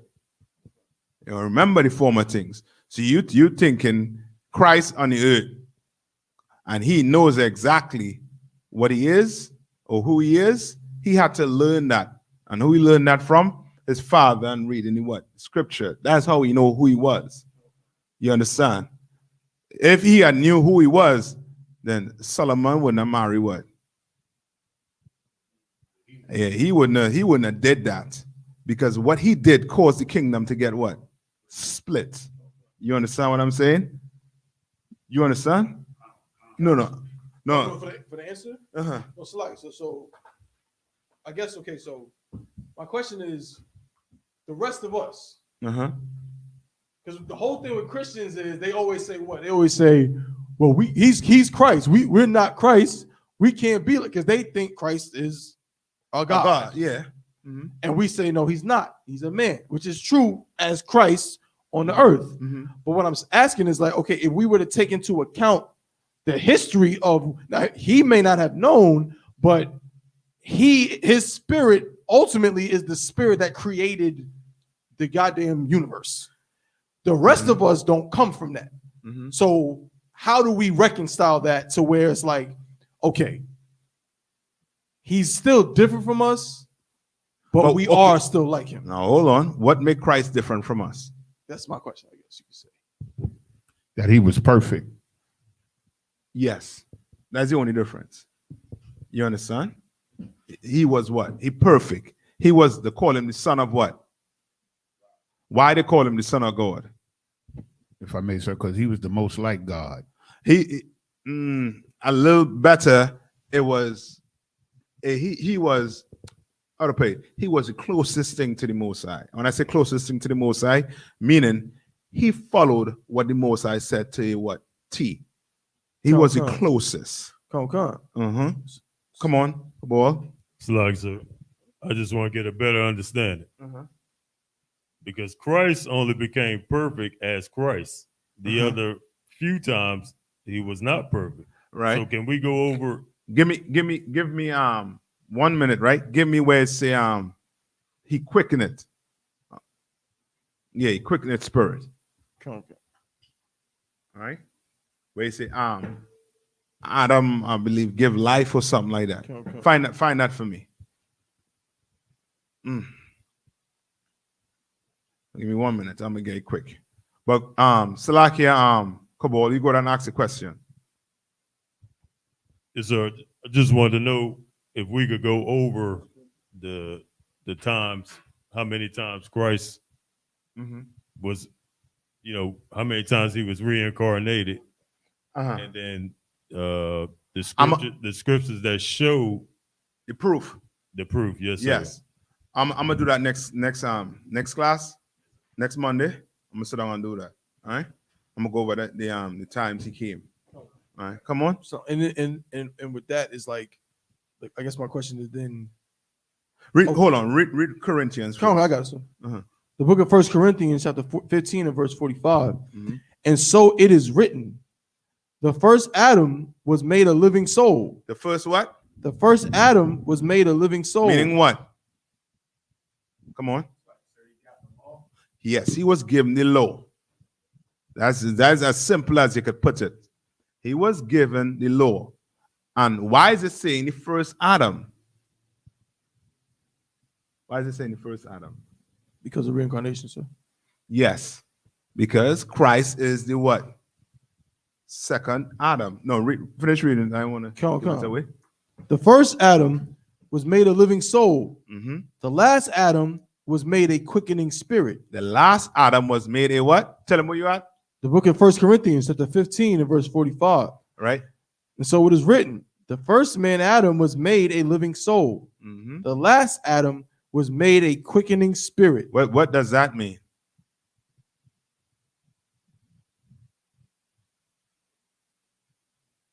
Come on.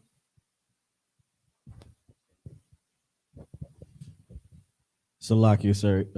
If I'm correct, it was he was made to die. Come on, Yaniza. He gives life, or he gives the way to life. How? By his example and his teachings. Right. That's what I want. He taught us how to what? Live. You understand? Right? Adam was given the commandments. Right? He was given it. He was given life. But Christ was made a what? A quickening what? Spirit. The last Adam. Come on.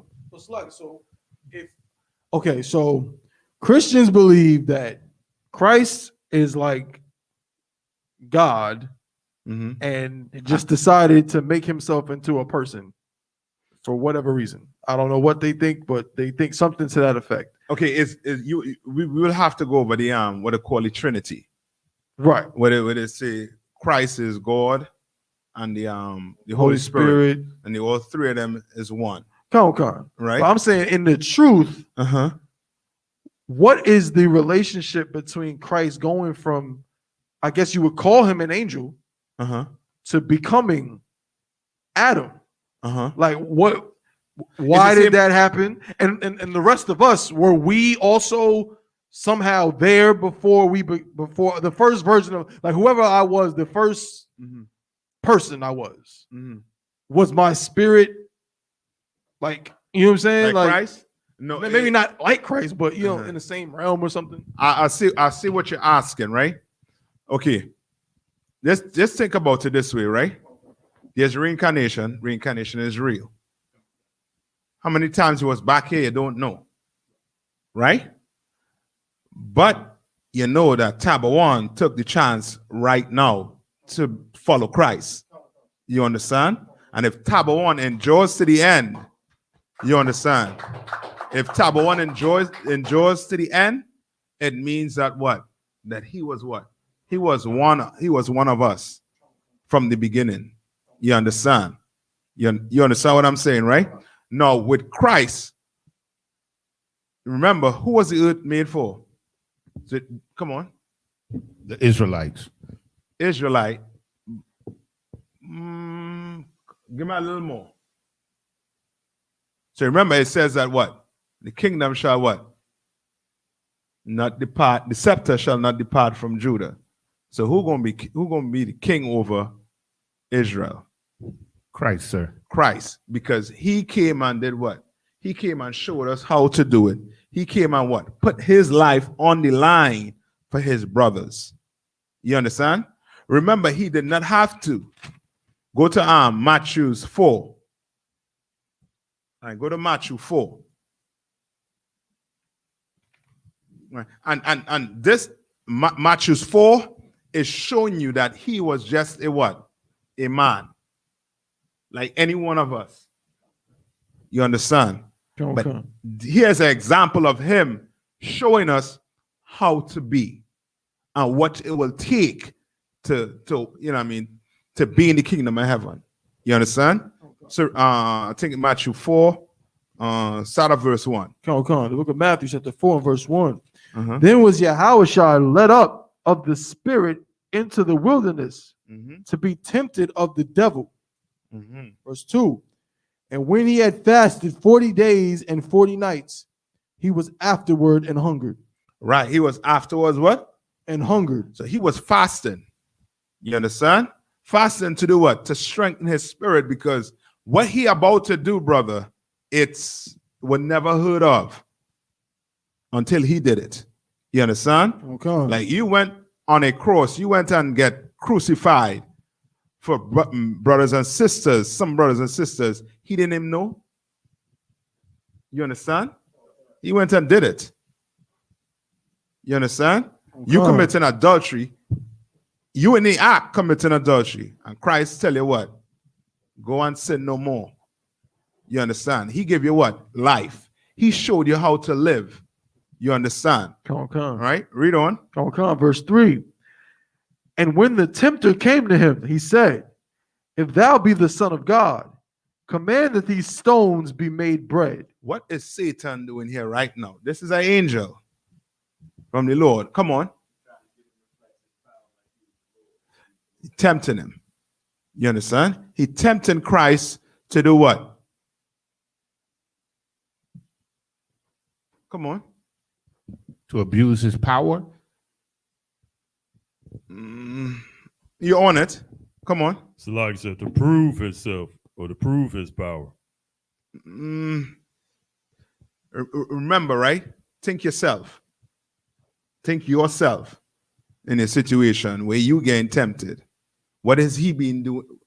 In other words, what is another word right now? He's being what? Tested. He's testing Christ. He's actually, remember, who works Satan with Christian mentality? They thinking what? That Satan is what? An adversary to the Lord. Right. Satan has his own kingdom, his own realm, which is underneath the earth. But we know that Satan working for who? So he's saying what? This your son here, right? I'm gonna go tempt him. I'm gonna go prove that what? He's actually Christ.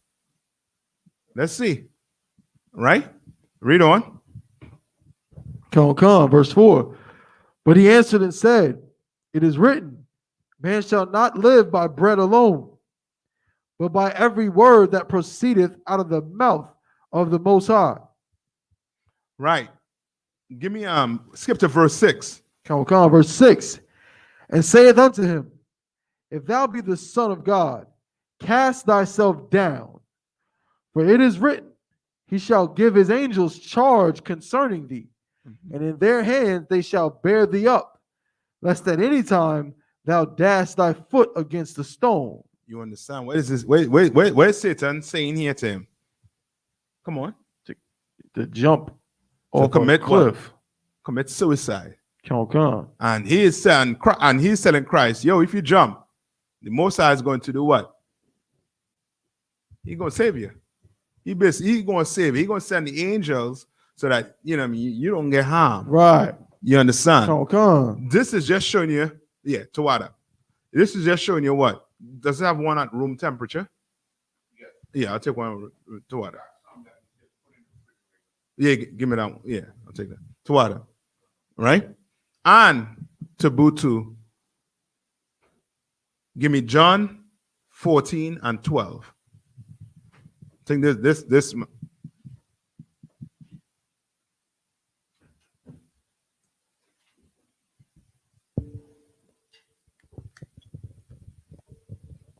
Go ahead, sir. Mm-hmm. Come. It's the book of John, chapter 14, verse 12. Verily, verily, I say unto you, he that believeth on me, the works that I do shall he do also. Hold on. What is Christ saying? Repeat it. Oh, come. Verily, verily, I say unto you, he that believeth on me, the works that I do. And the believe it on me is not you saying I believe in God, right? I believe in Christ. I believe he came in the flesh, did whatever, you know, I mean, the recital the Christians give you. Belief in God is you actually going to camp. You actually in the truth. You're actually getting persecuted for being an Israelite. You understand? One West. You understand? Right? Read on. Come. The works that I do shall he the works that I do shall he do also, and greater works than these. Hold on. What is he saying there? Top one. It's like you. Can we read it again? Read one more time. Come. Verily, verily, I say unto you, he that believeth on me, the works that I do shall he do also. Read on. And greater works than these shall he do, because I go unto. Hold on. It's like you can't read over that. Okay. What is Christ saying? Come on. Saying basically, if they really believe in me, they're gonna do the exact same things that I do. Missing a big part right there, brother. Read the last part after that comma. Because I go the one before, sir. Okay. And greater works than these. Hold on. What is he saying? Greater works. What does Christ mean by greater works?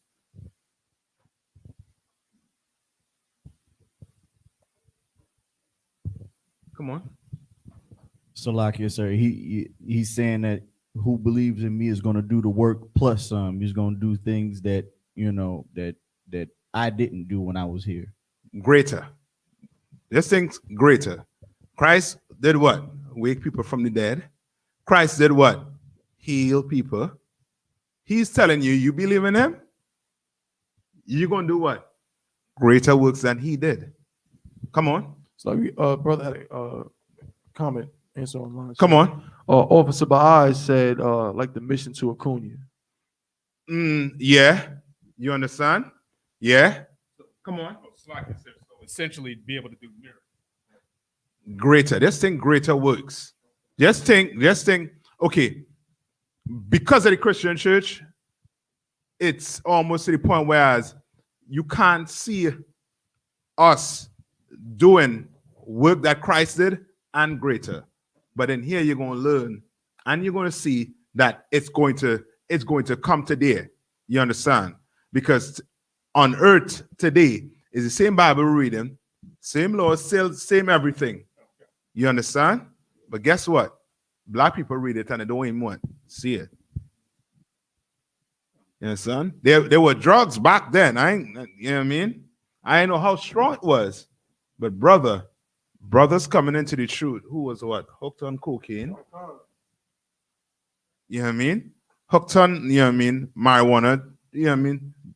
Drug addicts coming in here and becoming mighty men. That's right. You understand? Damn right. Like miracles. He's telling you you're going to do greater works, which lets you know what?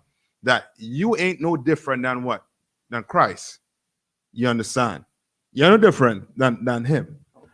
Only difference is he what? He went and did what? He went and died for everyone. And showed us how to live. Okay.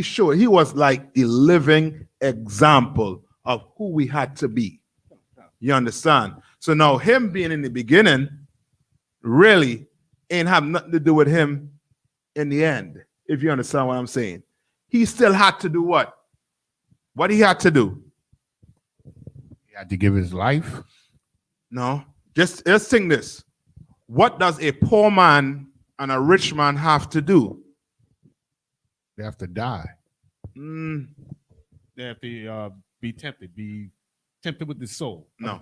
Like What does a poor and a rich man have to do to inherit the kingdom of heaven? So like yes, sir. They have to follow the laws. They have to change. Yeah, you have to. Poor and what? Rich man. You understand? Have to do what? Follow the laws, statutes, and commandments. Christ ain't no different. You understand? That's why the Bible speaks of what? Respect to persons. You understand? We don't do that in here. The Most High is not like that.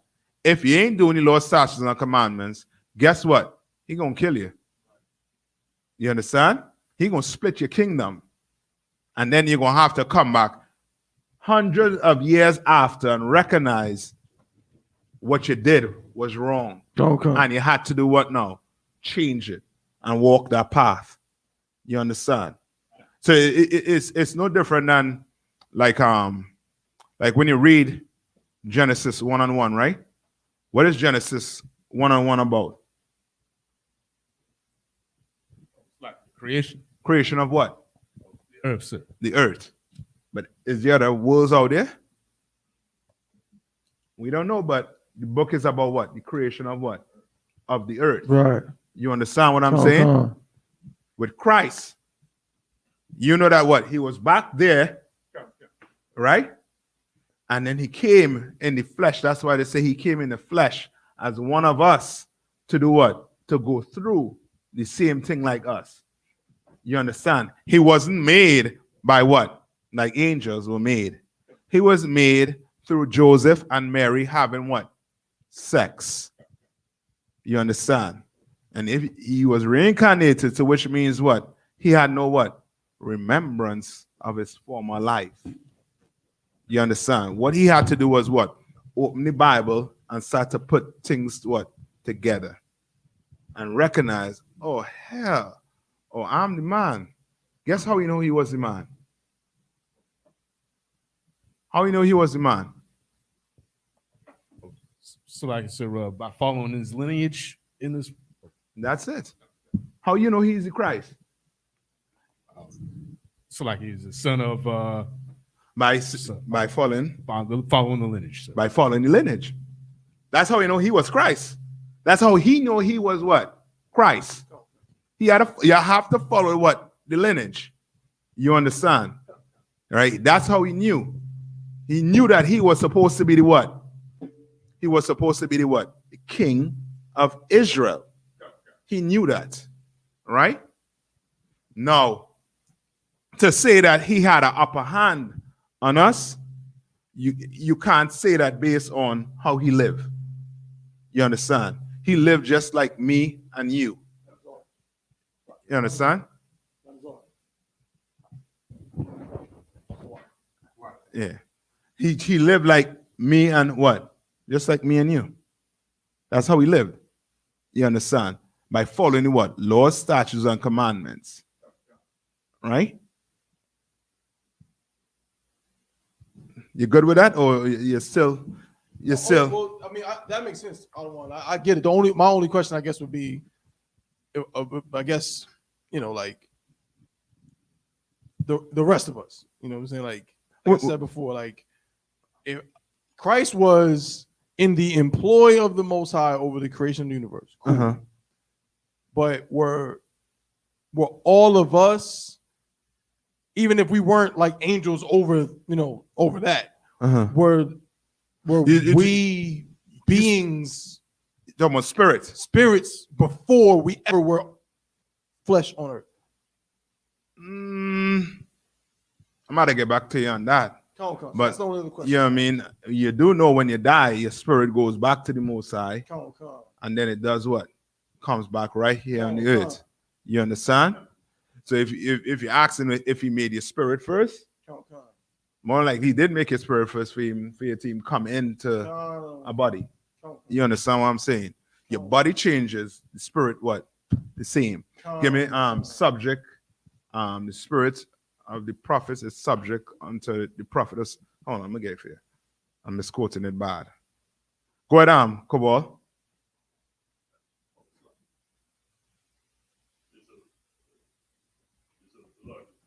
Go ahead.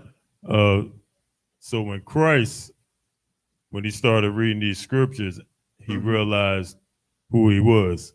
And that's because the spirit, is it because like the spirit came back to him, the spirit of the Lord came upon him? Like once he started reading these scriptures, he understood he understand his role, what Right. he had to do because of the prophecy. Because when Christ was on the earth, what he had to follow. So like the law. Yeah, but meaning what book he was reading out of? The Old Testament. So of course there are prophecies in the Old Testament of who Christ is. And he knew what he had to do based on the fact that what? Christ will what? They said Christ will come from what? The seed of what? From David. Right? The seed of David. And he recognized that. And then when he went to get what? Baptized by John, it was seen that he was the man that they were supposed to follow. Like the prophecy led all the way to him. And because of his father, because of who he was and how he would study this Bible, he knew who he was. You understand? I'm not telling you to go read the Bible and say what? Well, I'm John. Nah, Negro. I ain't telling you to do that. You know what I mean? No. Yeah. But ain't nobody want to be the poor man. Right, go. Right? Ain't nobody gonna be like, yeah, I was this poor man right here. This was me, the blind man who was begging, who was right by the pool, and nobody would throw him in. That was me, and I could prove it. Negro, you'll be in an asylum by the evening. Come on. So like I said, but just like this scriptures say, the spirit bears witness. That's how we know we are the children of God, because your spirit has to bear witness to this. Okay, what does it mean that your spirit bear witness? And I think come on. It means that the Most High has chosen you. Okay, but it's almost to the point where think about it this way. It's the best way I could put it to you, right? An African walks through the door, comes through the door, right? But you don't know he's a Hamite. He passing for one of us, right? No, well, you know what I mean? I just think he passing for one of us, meaning he looks like one of us. Everything. Whole works. But he sits down in the seat. And you started going to Africans. You started, these Africans are filthy, disgusting, we're going to kill him. Kill them. He gets up and walk out of the class, never see him again. Right? His spirit did what? It bear witness that he was not the children of Israel. Yes. You understand? Right? Simple. You understand? You're going to be here in these seats. Read 1 Corinthians 14 and 32.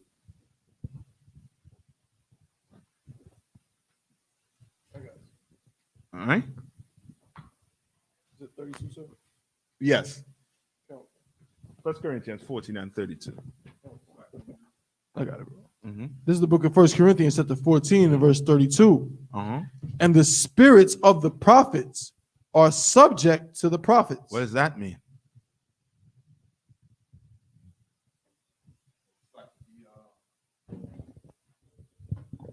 The way, like you just described, sir, the basically trying the spirit, or Give me a little more. What is that saying right there?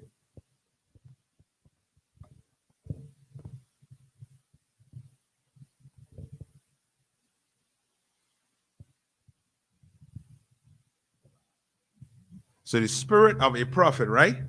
So remember the same thing I was asking with where you come from, right? The spirit was with the Lord first, right? That spirit of a prophet is Yanisa, you might have to turn the mic around to what? The spirit of the prophet is what? Subject unto a what? Prophet. Meaning what? If you're reincarnated, if you were a prophet, you're reincarnated as a prophet with the same spirit. Same spirit. So which means if you leave out of here, that means it was not a what? A prophet. Simple.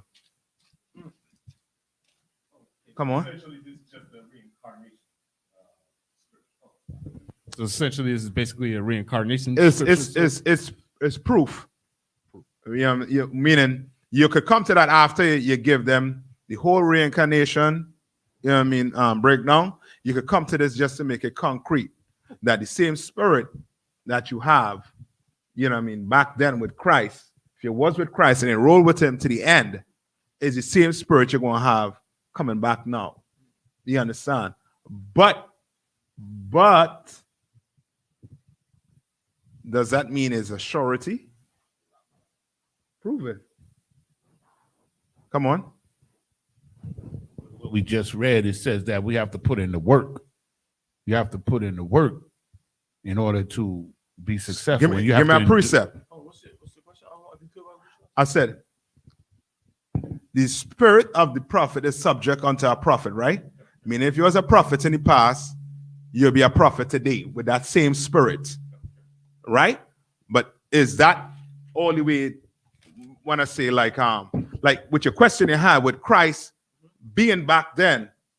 Well, he must have advantage over us, over the other brothers and sisters. Then if you were a prophet back then what you're saying is you have advantage over what? Brothers and sisters today, right? Is that the case? No. You understand? But you have that spirit. Can you lose that spirit? Yes, you could. It's called dropping your what? Your sword. You could.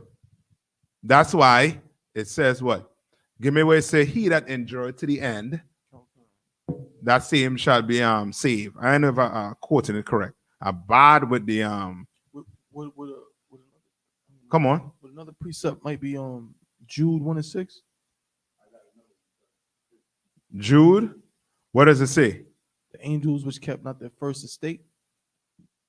Angels with the angels. I'm gonna have to come back to you on that one. Come. But I know the angels is talking about, I believe it's us when they say kept.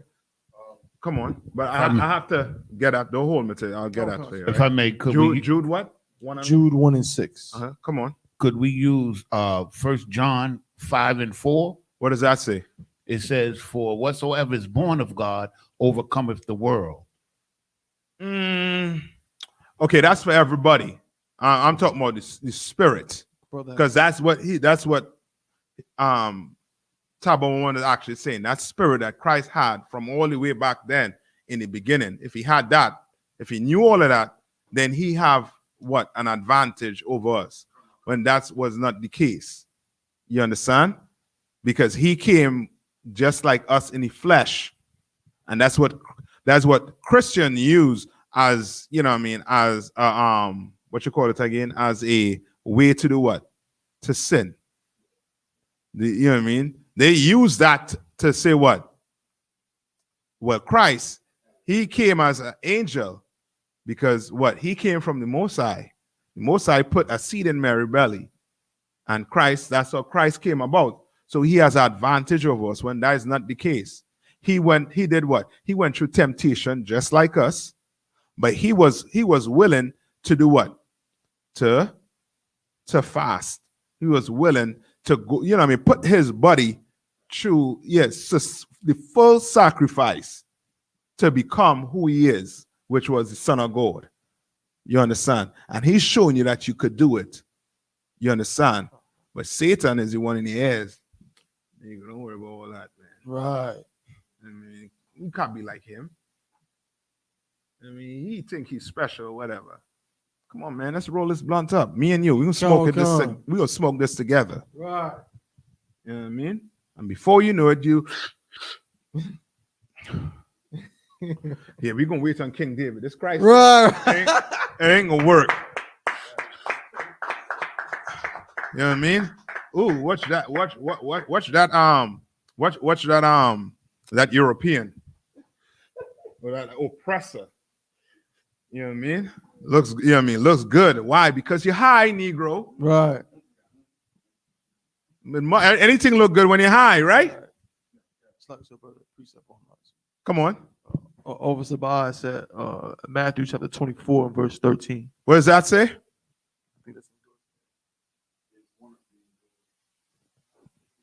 Yeah. And who is saying it? Matthew 10 and 22. Go ahead. You want to go to 10 and 22? Mm-hmm. 24 and what? 13. Okay, go ahead. Kind of on concert. This is the book of Matthew, chapter 24 and verse 13. But he that shall endure unto the end, the same shall be saved. The same shall be saved. It's the same thing that's written in what? Matthew 10 and what? 22. So he telling you, you have to endure what? Until the what? End. And Christ did endure until the end. Come. I mean, brothers who come in here and die before Christ, they did what? They endured until the end. You understand? Right? Come on.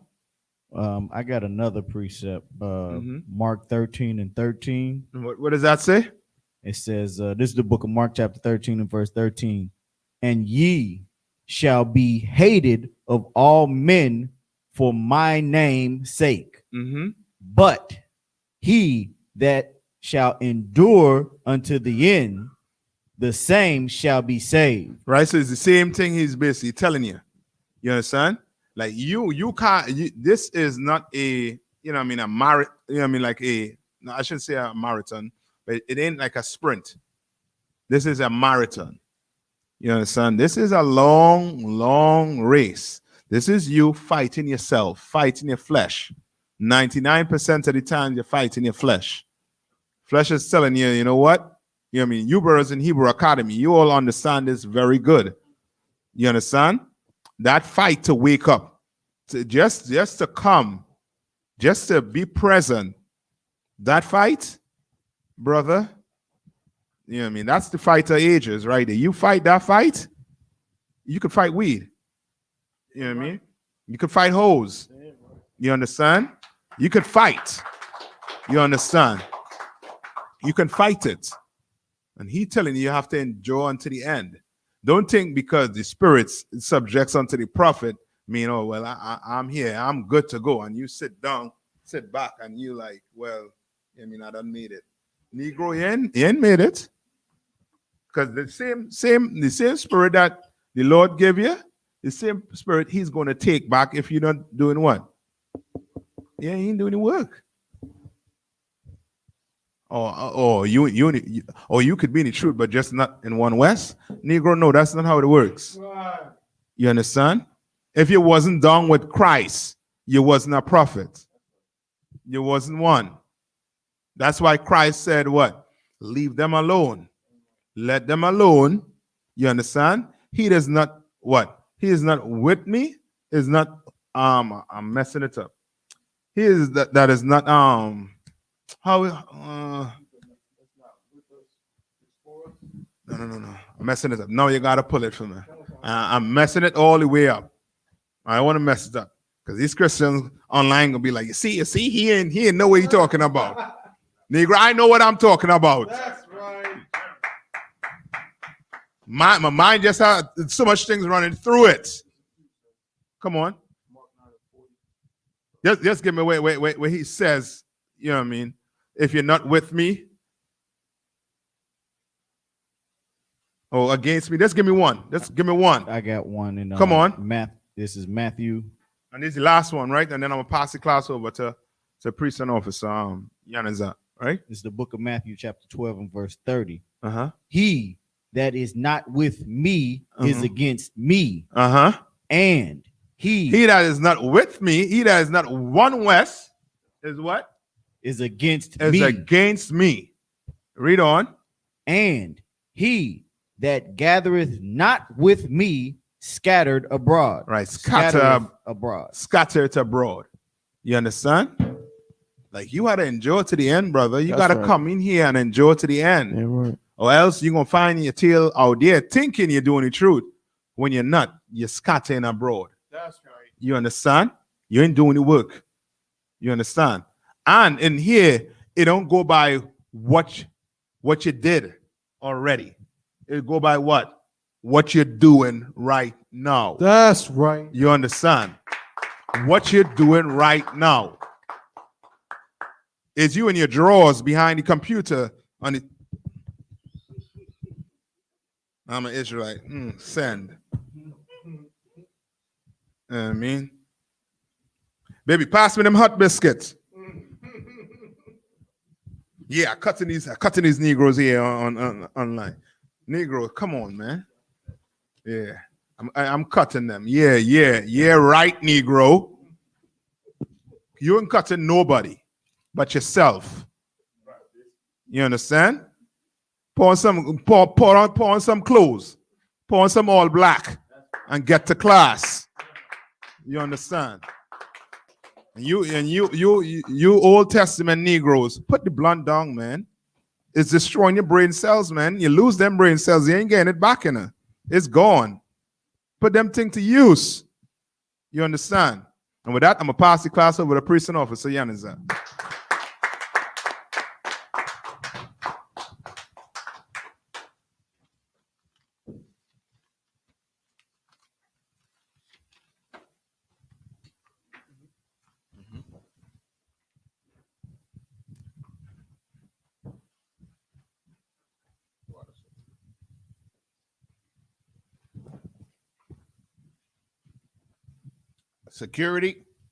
Security announcements.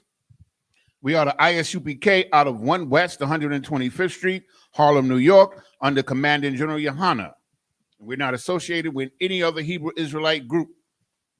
New rules for brothers and sisters. When a new brother or a sister comes into the school, they are off limits for 6 months. They are to be saluted only. They are here to shed themselves of the world. After 6 months, if a brother or sister has an interest in a particular person, he or she must get permission from the head to speak to a brother or sister. There's another 6 months in which the brother or sister will court each other. After this 6-month period, the brother or sister will get permission from their head to marry. Tithes, which is a commandment. You can find this in Numbers 18 and 21 and Malachi chapter 3, verses 8 through 10, means 10th in the Hebrew, and is pronounced ma'ashara. 10% of every penny of any increase the Lord gives you, you give to the treasury department or teacher. Priest Fund. Free will offering for priests, not mandatory. Whatsoever amount you would like to give. Upcoming Holy Convocation, which will be the Feast of Hanukkah, which will be November 28th. Is that correct? Yeah. November 28th. Remind Akim and Aquathium to check on social media such as isupk.com, Facebook, Twitter, YouTube, and so on for ISUPK events and material. If a brother wants to be a trooper in the school, then he is to start wearing all black, which includes black boots, shirt, pants, headband, or scarf. And with that, Amadim, We just want to salute. we're going to salute out. Yeah.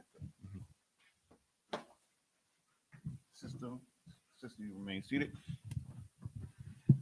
Men of Israel, stars, turn to face the teacher. Men of Israel, we give one courtesy salute.